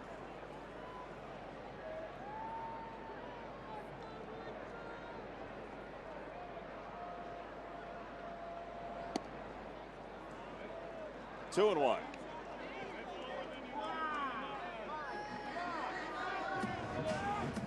Well, Hochevar's about ready to go. And we'll see if Ventura falls in that same category. In the air, right field. Orlando back, still going at the wall, and Orlando crashes into out number 3. A long way to go. Still 3-2. Grab a bite.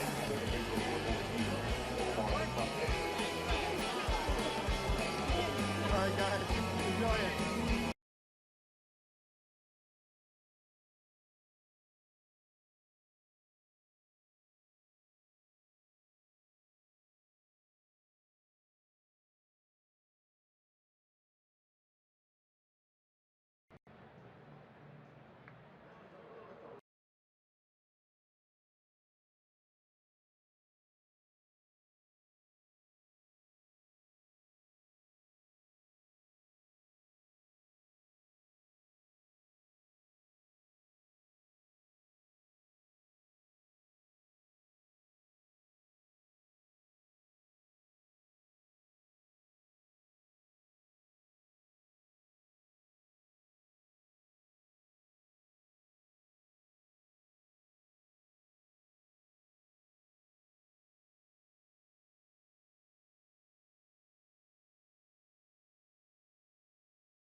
Three-two Sox trying to hold off the Royals' bid for a sweep. The Sox still have not been swept all season long as they sit in first place in the AL Central. You have to hope that trend continues, and one of the things Escobar can do and will do on occasion is bunt. With that in mind, Frazier is in close at third and moving in. Alcides Escobar takes a strike.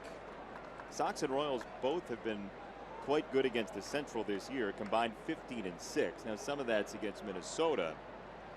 Sox have split 2 so far with Cleveland, and they have not seen the Tigers to this point. Bullpen up and going. Albers and Duke.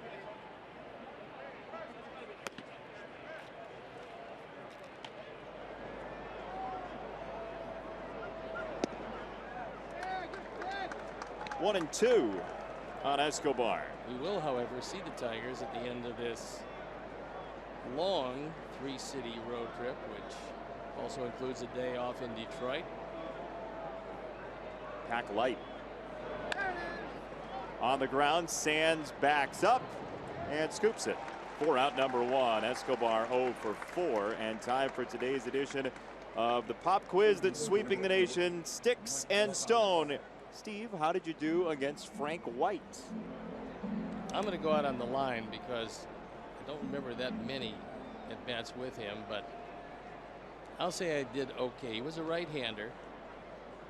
Frank was a product of the Kansas City Royal Academy that Sid Thrift used, where he brought guys with very little baseball experience, trained them, and hoped to get them to the major leagues, and Frank White was the best example of that.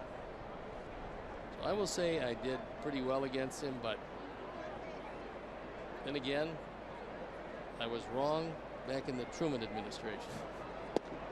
You remember it, though. I do. Still sits with you today. Frank White, one of those throwback players in that he spent his entire major league career with the Royals, 73 to 90. Jerry Sands climbs the ladder. Moustakas is most unhappy, as you would expect. He's thinking 2 bases, and Jerry Sands is thinking second out.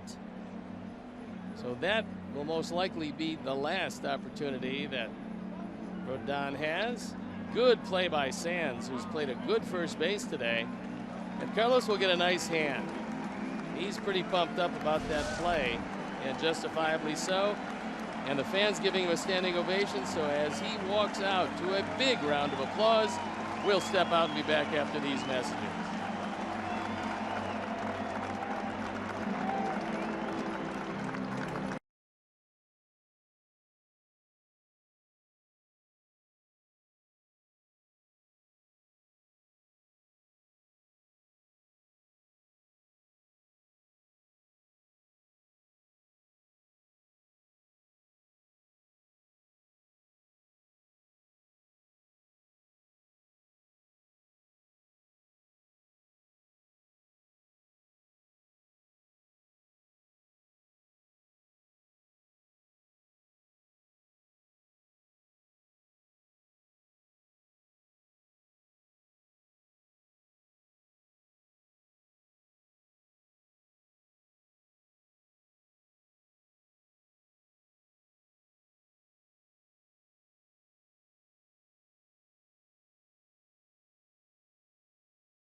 And he inherits the bases empty.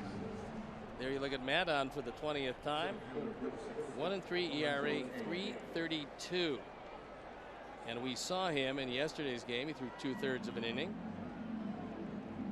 Miguel Gonzalez, by the way, was terrific yesterday. Went 6 innings, gave up a couple of runs. Didn't walk anybody while fanning 8. By far his best performance. Deserved a win, didn't get it. Now we'll see if Albers and company can shut down the Royals and salvage the last game of the series, with Cleveland coming in. Inside and low to Kane, who is 2 for 3. You mentioned last couple of days the Royals lineup stacking. They have left, right, left coming up after Kane, and we saw Duke, the left-hander for the Sox, warming up. Kansas City has a varied bench too, a lefty, a righty, and a switch hitter. And that's will force Robin to use 2 pitchers in a situation if Albers doesn't get Kane. Because if he doesn't get Kane, most likely he's going to bring in Duke to face Hosmer. That's a product of the lineup, forcing the opposing manager to go through his bullpen a lot more quickly because of the stacking of this lineup. And you're right, it's a very versatile lineup, and their pinch hitter, their switch hitter, is still available. That's Kendrys Morales, who can hit from either side, and he's been more dangerous right-handed this year, normally a more dangerous left-hand hitter. So he's waiting probably to be used late in the ball game, depending on where the order falls. Nice to have one of each color there available for a manager. And red is left, switch hitting is blue, and black is a right-hand hitter. That's Merrifield. Check swing. He went around. Strike 3. Hosmer can wait. Albers sends us to stretch time. 3-2.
Joel, in Major League Baseball.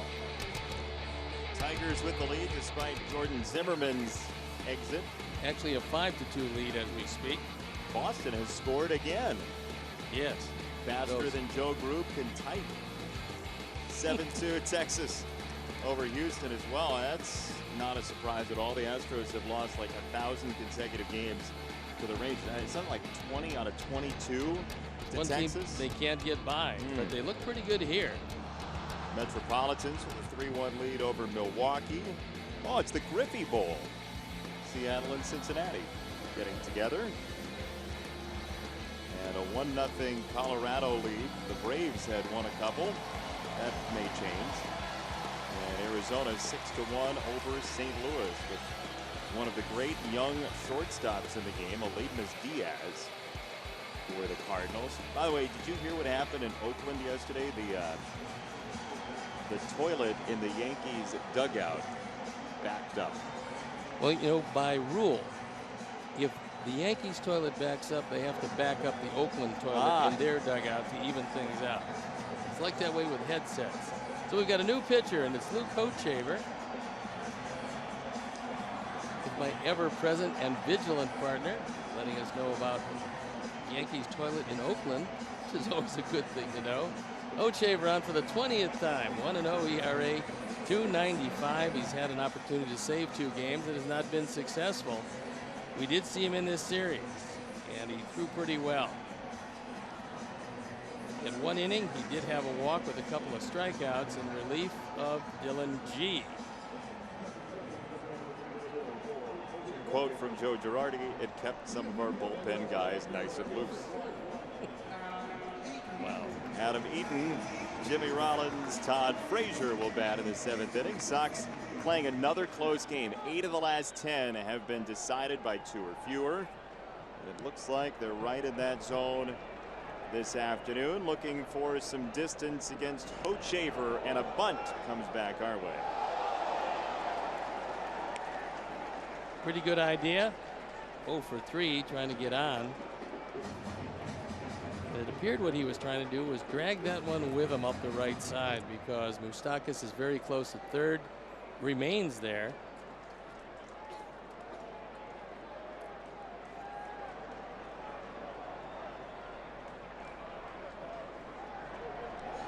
No bunt here, and a ball high. 1-1 for Eaton, who was bidding for extra bases last time up.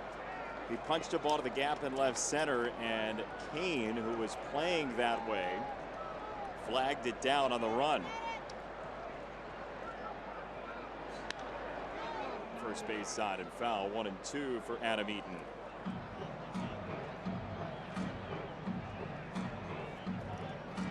Showed you the tremendous crowd on hand. 34,526 this Sunday afternoon. Great crowd here tonight. Today, as you would expect, the gorgeous weather, and so far an excellent ball game. 2-2 from Hochevar. Hochevar took the same route that Wade Davis took. Starting pitcher, had some good times but not overly good times as a starter. Now, he got injured. He missed a year, had surgery, came back in the bullpen, and he's been very valuable out of the pen. Up the middle into center. Adam Eaton extends his on-base streak to 16. Let's give you our answer to Sticks and Stone. Frank White, the career Royal, against Steve Stone, and the answer is 240. No home runs, just 1 double. Great job. Nice work. And I held him that on-base percentage of .269. Were there more Frank Whites and less George Bretts, I would have had another couple of years in the league. You know, the way you were saying it, I thought George Brett was going to be like 900 against you. It was 333. I think that's because of the last few times I faced him. 1 on for Rollins. Bunt might be available here, and instead fouled away. 0-1. Yeah, the year that I had my big year, he hit .390. looked for a while like he was going to hit 400, but wasn't to be. Bad timing. I think it's going to be, well, because of the shifts, I just don't think we'll see that again. That's not a startling revelation, but the shifts do take away a lot of hits. Yeah, I saw some interesting context about the shift. Back in 1954 today, the Reds manager, Bertie Tibbetts, was using a four-man outfield against Stan Musial. Back in 1954 today. So shifts have been going on. They're just more prevalent. They actually were started. I mean, Lou Boudreau, who is a Hall of Famer and was a player manager, parlayed that into a World Series in '48. He's the guy that invented the shift against Ted Williams. And so they were doing that many, many years ago. 2 strikes on Rollins.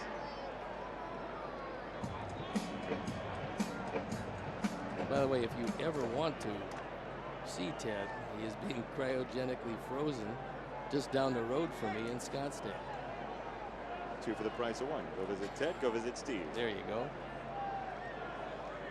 And another throw on Eaton, who's tied for the team lead in steals with Rollins with 4. Gutierrez is a good defensive catcher. And they've got a good pair with Salvador Perez as well as Drew Gutierrez.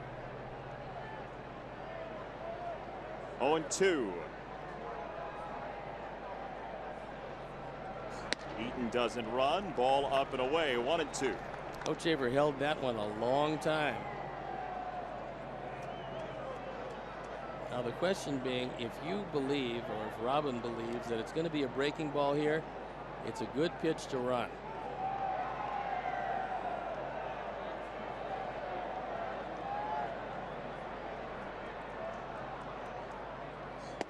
No go. It was a fastball and it misses. 2-2.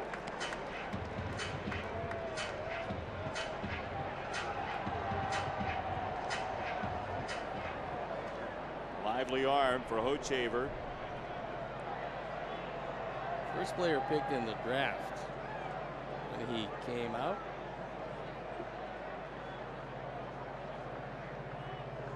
Eaton's off. Swing and a miss. Throw to second is laid. Eaton steals second base.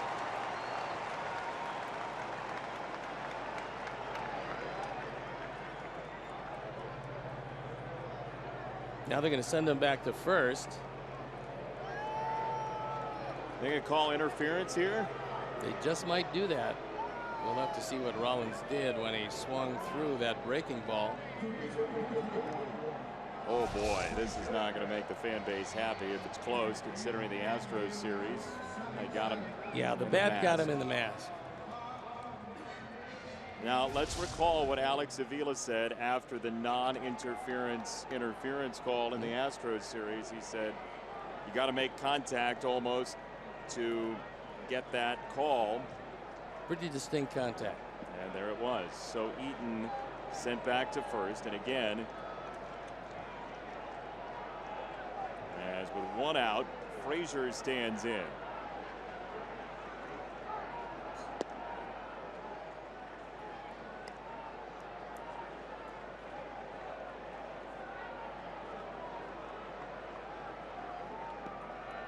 Now remember, with the out there, the umpire does have the option to call that runner out. Only if it's the 3rd out of the inning. In other words, if Jimmy had been the 3rd out of the inning, but for the stolen base, then they could have called him out and made it a double play.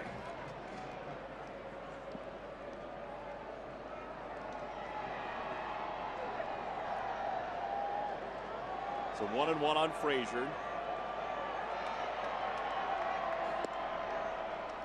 Outside. 2 balls and a strike. You have your handy dandy little rule book, and I remember you went back to cite that interesting rule that differentiates the two between being sent back and being doubled up into the inning for interference. We've had a little too much fun with 601 A5 during this homestand.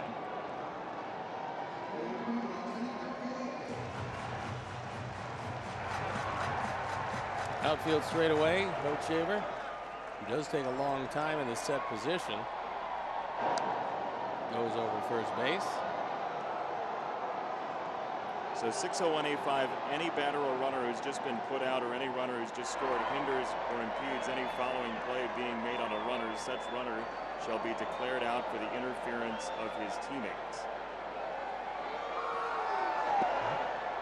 Down low, 3-1. There you go. There you have it. There you have it.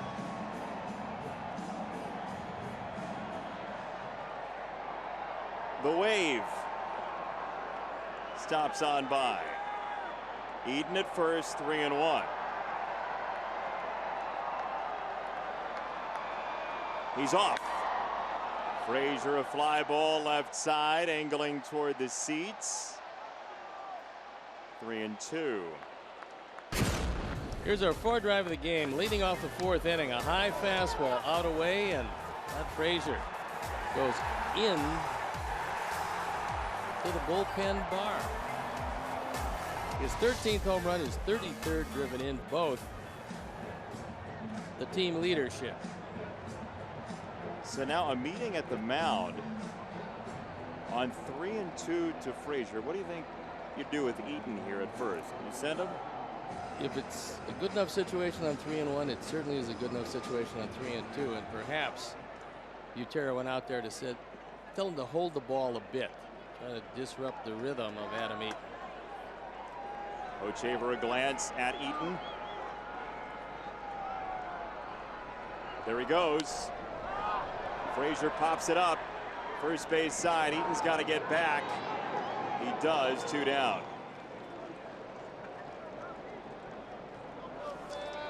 Hey, Sox fans, you win with Papa John's Pizza all season long. The day after the Sox win, you get 50% off your entire online order of regular menu priced items only at papajohns.com when you use promo code SOXWIN at participating Papa John's locations. Better ingredients, better pizza. Papa John's.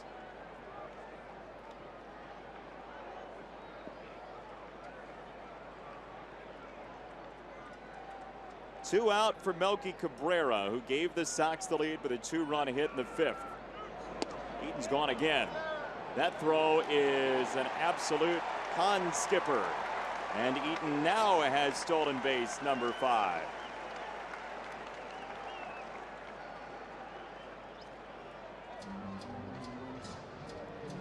Adam didn't have a great jump, but he had a good jump, and this is not a good throw. This would have been real difficult to handle for Escobar, and he can't come up with it. How about one more clutch hit from Melky Cabrera this afternoon? Butera's looking over in the dugout to see if they want to put Melky on first base and take their chances with 0-for-3 Jerry Sands.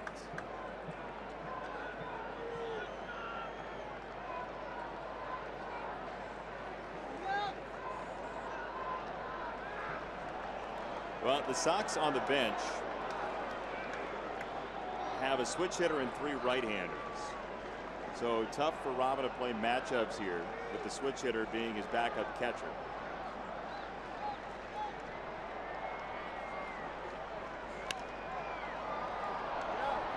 Third base side, Moustakas. And look out, Moustakas and Gordon come together. And Gordon looks hurt. Oh my. The ball gets away, but that's not the important thing. Alex Gordon went down in a heap and hit his head as he hit the tarp.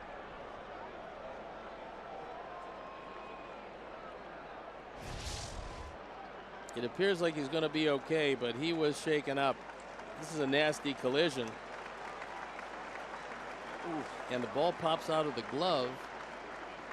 But the fortunate part for Kansas City, it appears Gordon is going to be okay. Moustakas realizes at the last instant that 1, he's not going to get to the baseball, and 2, Gordon most likely is called for it. That's a bad shot, but He later did get up, and now they're going to check and see how he's doing.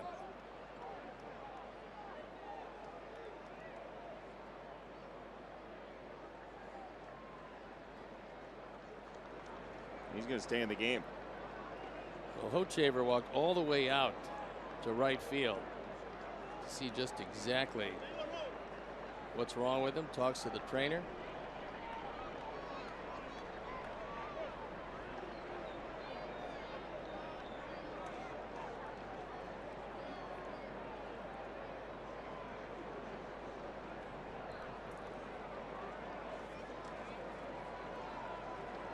A lot of guys who have been together for a while on this Royals team. Hochevar checking on Gordon. It is a close team, and a lot of these guys came up through the minor leagues together.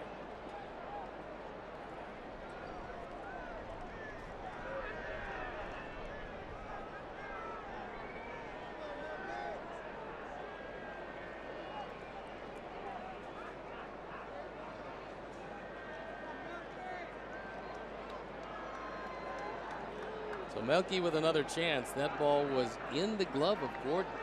He had it. After he fell down, he still had it. Then it trickled out of the glove. So a reprieve for Melky Cabrera. Ball and a strike.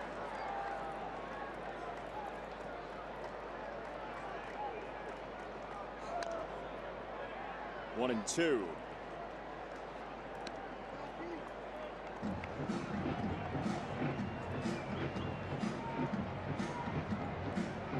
Two out, two-run hit for Melky in the fifth. Gave the Sox a 3-1 lead. The Royals got one in the sixth. That's how we stand at 3-2, including a Todd Frazier homer. Eaton at second, two out.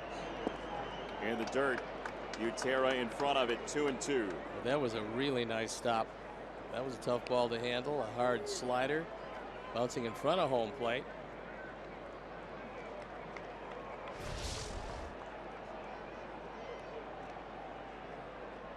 Good mechanics by Butera, making sure that that ball just trickles in front.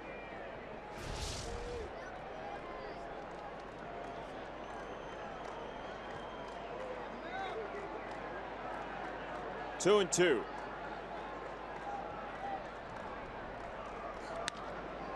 On the ground, second base, Infante ends the inning.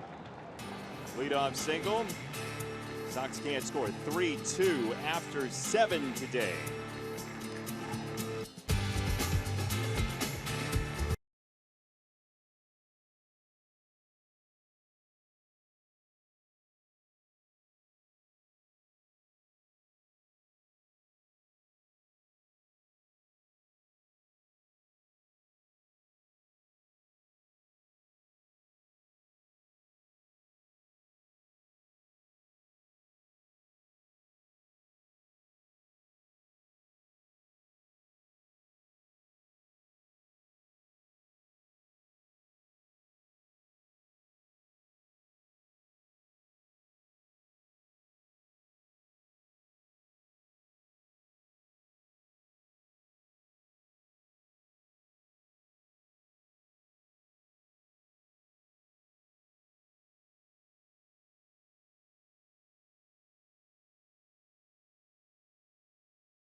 Sox leading 3-2. Royals about hit them.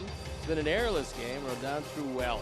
6 2/3, just 2 earned runs on 8 hits. Frazier with a solo home run. Cabrera 2-run single. That's the difference. So Zach Duke on to face Hosmer.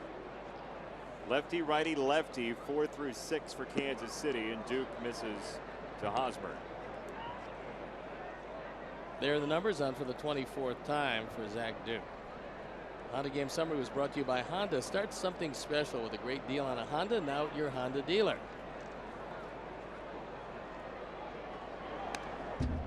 Ball and a strike from Duke to Hosmer. Zach Duke with his 24th appearance, as you said, the most in Major League Baseball. He was tied with Hector Neris and Kevin Quackenbush before play started today. Well, as your situational left-hander, you're going to get a lot of appearances, but not a lot of innings. Popped it up. Foul territory. Avila near the dugout. Frazier says, "That's mine." 1 out. Hey, Sox fans, learn to play baseball the right way, straight from the pros. White Sox baseball camps are open to boys and girls ages 5 to 12 and will be in over 50 communities this summer. Call 630-PLAY-BALL or visit bullsoxacademy.com to find a camp near you. 5 outs to get. And Robin's going to go ahead and play the righty-righty matchup here, it looks like. Zach came on for the 1/3. We told you what a lineup looking like Kansas City's does to an opposing bullpen. You run through a whole lot of pitchers. Now the question is he talking to him about what to do with Perez, who hasn't distinguished himself against left-handers, so that he has a left-hander for Gordon, or does he want to go now? I'm thinking he's going to leave him in the game. Let's see. Well, he's not. He's going to go to the pen, take down Duke, who did his job in a 1/3 of an inning. So as he strolls out, we will too. We'll be back after these messages.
Nate Jones comes on. There you look at the numbers on for the 19th time. He's 2-0, his ERA of fine 2.12. And you've got Merrifield in the on-deck circle. The only thing we can speculate is that Alex Gordon's shaken up. They want to take a look at him. But if Perez does get on, you'd be thinking Kendrys Morales. Salvador Perez just 1 for 7 career against Nate Jones. So Robin Ventura playing those numbers, as Perez has actually been 2 points better against righties than lefties in his career. 277, 275, close splits.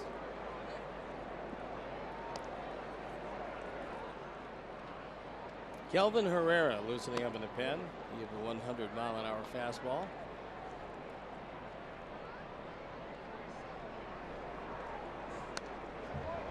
Fouled off 2-1 to the Royals DH Perez.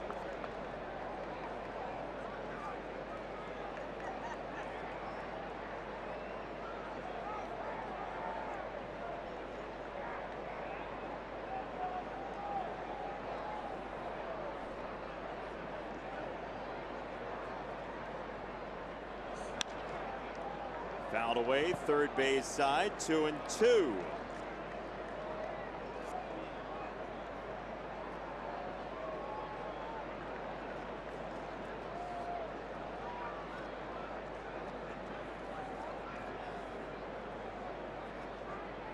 Three-two Sox on a 2-run fifth inning.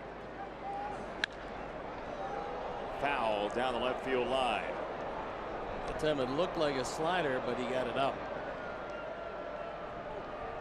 And Perez able to stay alive. So you match Perez 34 strikeouts with his 7 walks, and odds are it's going to be tough to walk him. 2-2. He got him.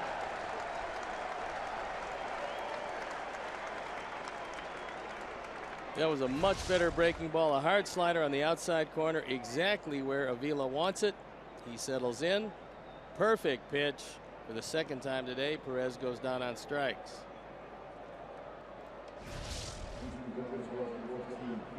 Whit Merrifield will come on to pinch hit for Alex Gordon, and they are obviously attending to Gordon after that nasty fall, hitting his head against the tarp last inning. He collided with Moustakas, trying to field a foul ball. Gordon out. It's the right-hander Merrifield in, and strike one. Kendrys Morales and Gerard Dyson are both still on the bench. Morales a switch hitter, Dyson a left-hander. I think if they got a man on, you'd probably have seen Morales with nobody on. He's hoping Merrifield can keep it alive. He got the start in yesterday's ball game, and he got a base hit in the 9th inning, going 1 for 4, but he hit the ball very hard twice. Got his second career major league hit. The first came off David Price.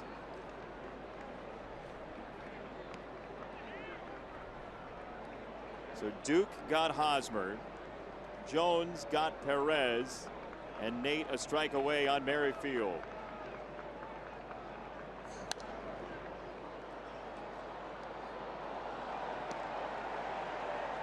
And just in case, the man who hasn't had an opportunity to close many lately, David Robertson. And if Robbie does get in the situation that he truly loves, he'll be looking for save number 11. Strike 3. Nate Jones comes in and gets 2 punch outs. Insurance may be on the horizon. 3-2 Sox to bottom 8.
WGNTV.com, sponsored by Jeff Vukovich, your local nationwide insurance agent, serving the area for 38 years. To join the nation, visit jeffvuk.com, because Nationwide is on your side. We've got a couple of changes for the Royals as we head into the bottom of the 8th. Kelvin Herrera comes in the ball game on for the 23rd time. 24 strikeouts, only 2 walks in 21 1/3. Overwhelming numbers for the hard-throwing right-hander. And Whit Merrifield, who came on to pinch hit, stays in to play left field. And Jerry Sands looks at strike 1. 5 spot today for Sands. He was in the 4 position yesterday. Abreu out this afternoon, getting a day off from Robin Ventura. And Sands on the ground to short. Escobar. 1 down. Follow White Sox baseball live with the MLB.com at Bat app. Stay up to the moment at any moment with Game Day, live game video highlights, StatCast, news, and more. Download MLB.com at Bat, the #1 app for live baseball on your smartphone and tablet. 1 out for Brett Lawrie. Sox have handed the lead to the bullpen, and that has gone well today. Albers, Duke, and Jones have not allowed a base runner. David Robertson looming next. This is the first inning of the last 4 where the Sox did not lead off with somebody on base. Started with the leadoff home run by Frazier in the 4th.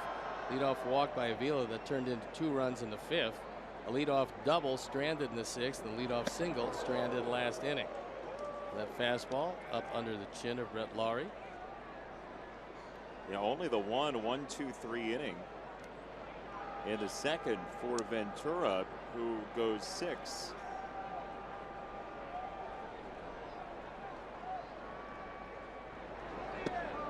Lawrie takes inside, 2-1. Don't forget, doubleheader Monday, 4:10 start time for game number 1. Sox and the Cleveland Indians reconvening after the opening day 2-game series here at U.S. Cellular Field. Opening day home-wise for the Sox. 2-2. Tomorrow's starting pitchers scheduled for the Sox, Matt Latos and Eric Johnson, who will be called up from AAA Charlotte for the start.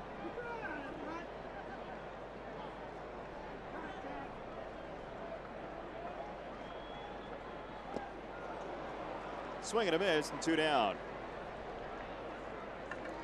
Who will be going for the try? Mike Clevenger and Cody Anderson, scheduled pitchers for Cleveland. Then Tomlin versus Sale. They will rub up the ball on Tuesday, and then Kluber Quintana on getaway day Wednesday. I'm wondering what Matt Latos might be doing. Pitchers have had a long, illustrious history of trying to raise the seams by taking your nail and going over the seams, because if you raise the seams, you'll get a little sharper slider and a much sharper curveball. So even when you're sitting around, good to practice that keeps your nails short. Where do they teach you that? In pitching school. What was your pitching school GPA? A lot better than my regular GPA. If you can raise the seams just a touch, you're going to have a lot better breaking ball. 0-2 for Sanchez from Herrera. Why is that? What does it do? Grabs more of the air. I mean, that's what you're looking for, some friction when you throw it. That's why light air, the ball doesn't break as well. A lot of humidity. Heavier air, the ball will break more. That's why guys have problems in Arizona with their sliders and curveballs, but they come north and all of a sudden it gets a whole lot better. That's why you can be fooled by batting average with the spring training in Arizona, where then they come back to wherever it is they're going and find that, oh, a curveball and a slider that I have trouble with. I forgot. Strike 3 on Sanchez in a 1-2-3 inning for Herrera. Orlando, Infante, and Butera stand between David Robertson and the save.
And what has been a big day for the bullpen, Nate Jones with his 2 strikeouts ending the 8th inning.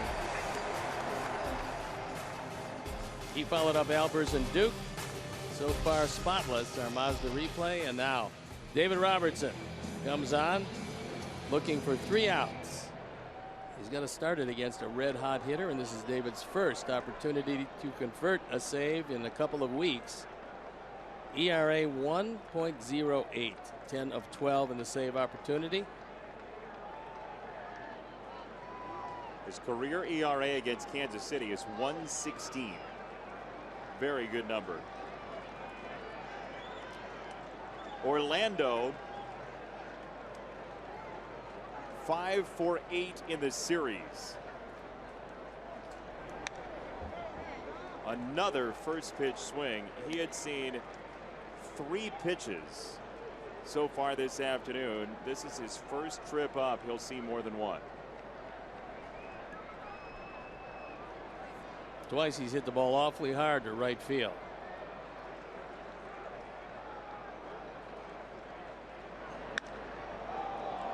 In the air left field, Cabrera. Kansas City right fielders are now 8 for 13 in this series and 1 out. That curveball was on the inside portion, and fortunately Orlando did not get the good part of the bat on it.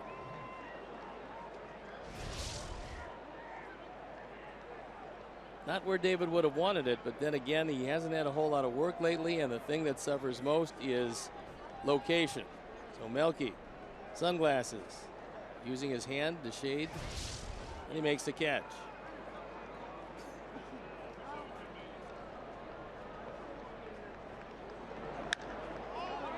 First pitch swing from Infante.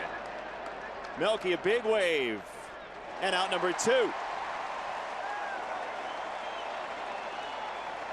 That would have been really difficult to get the head of the bat on. That was a fastball up and in, and now the fans on their feet. 34,526. It was scheduled to be Butera. He's going to get pulled back. Kendrys Morales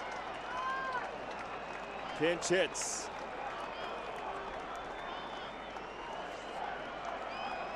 We talked about the disparity from both sides of the plate for Morales. Right-handed, 341, left-handed 138. However, most of his power comes from the left side. Robertson has owned him. Morales 0 for 9, 6 strikeouts. Strike one.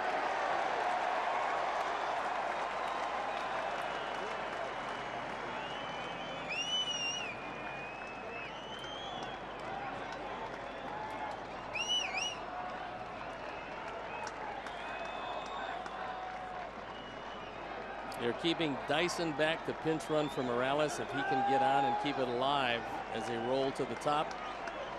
Now, here comes Robin, and with nobody up, one thing you can think of is David okay? And the answer, with Hermie running out, might be they got to check on it.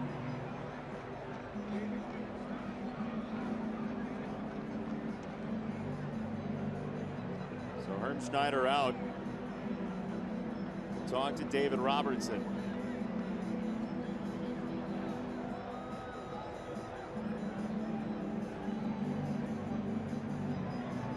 He's telling him he's okay.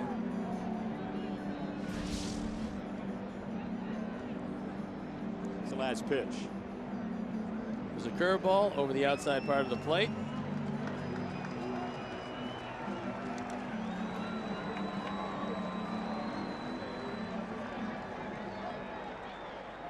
Going to stay in. Didn't see anything untoward there. Nope.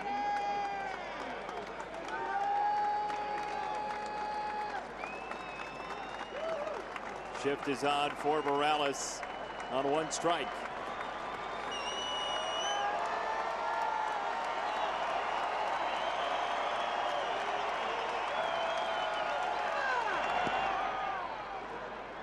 Fastball low, 1-1. In a situation where a home run can tie up the ball game, you'd love to see him stay away from Morales. If he even thinks about going in, you want to go in off the plate when you're well ahead in the at-bat. So far, 2 pitches. Twice he's tried to stay away.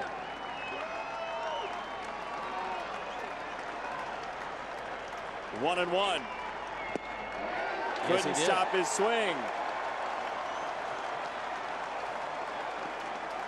Todd Cooper now getting somebody up in the pen just in case. Morales cannot check his swing, and somehow Alex Avila able to make a catch on that. Sox trying to salvage game 3 and send Kansas City out with a loss. 1-2. Jacked it up, 2-2.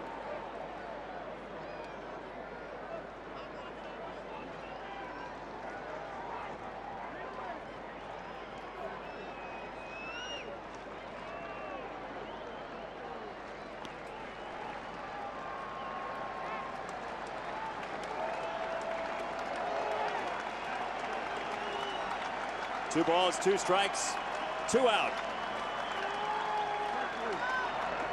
He did. Couldn't check it up, strike 3, and the Sox take the finale against Kansas City.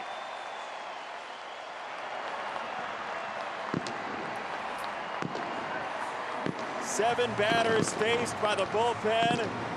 Nobody reached. A big victory. The Sox still have not been swept. David Robertson nails it down for his 11th. And Carlos Rodon wins his 2nd. So we're going to step out. We'll be back with more after these messages.